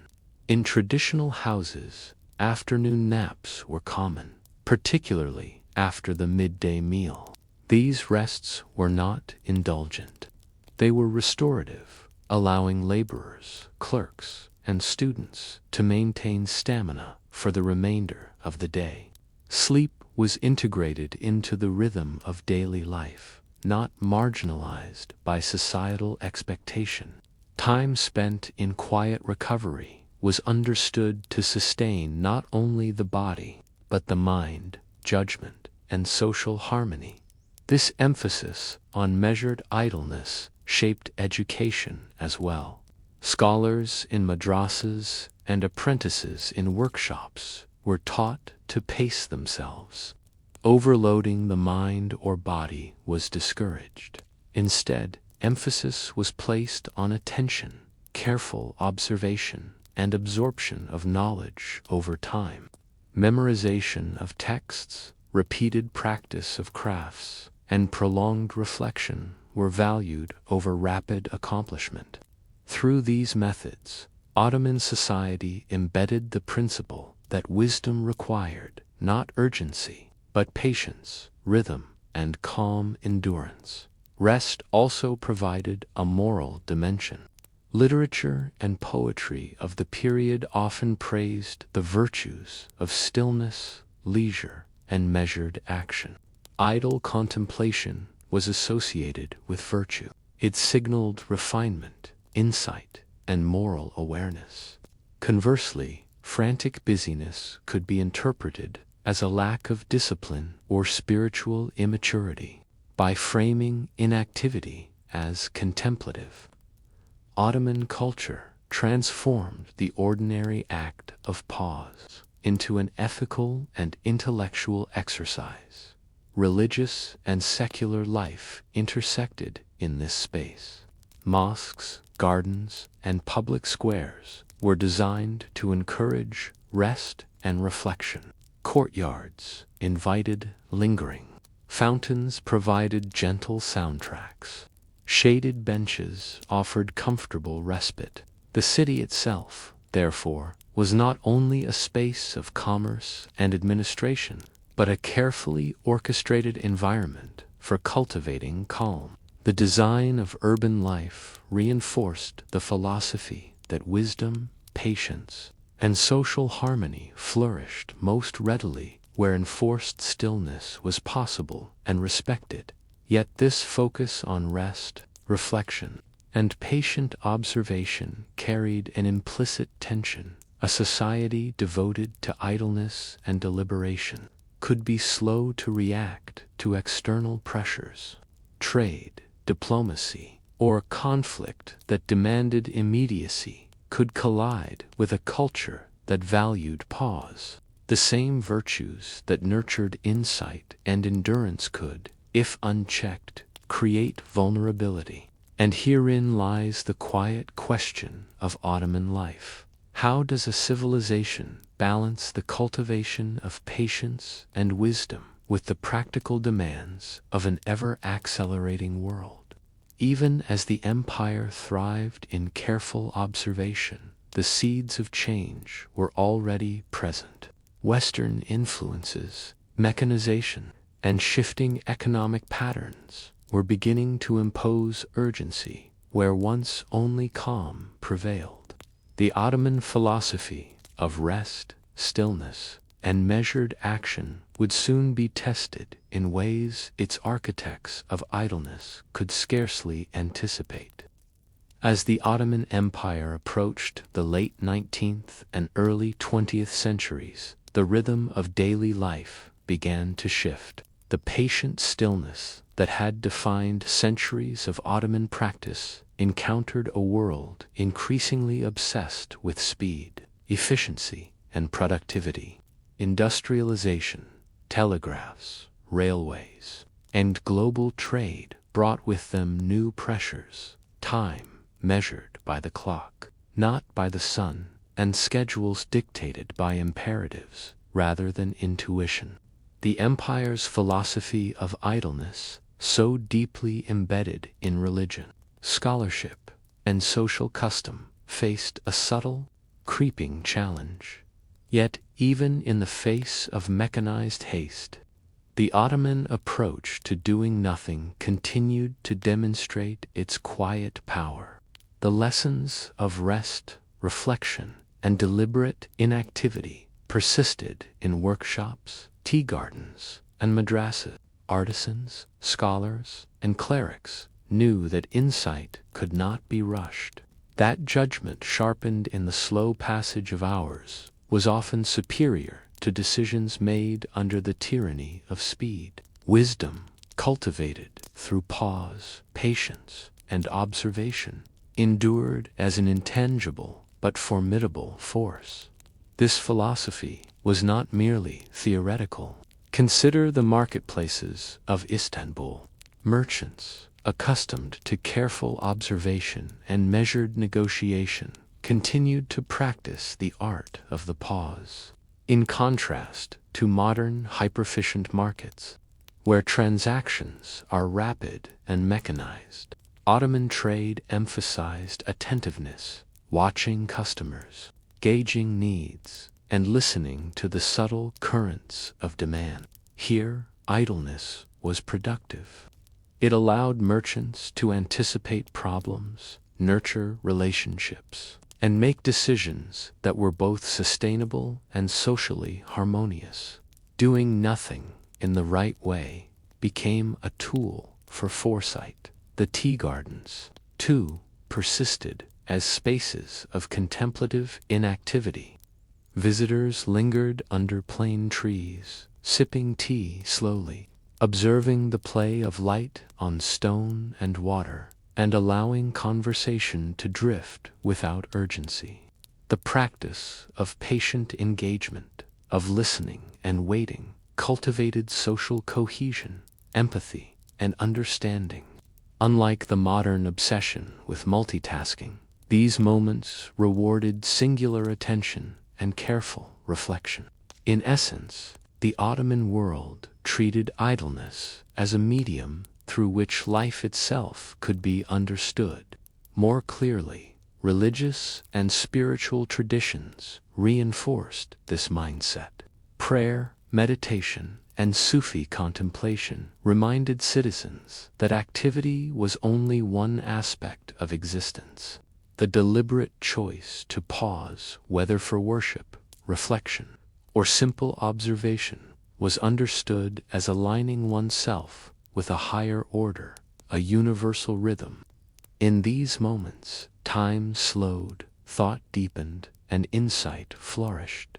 Doing nothing was not laziness. It was an exercise in endurance, attention, and moral cultivation.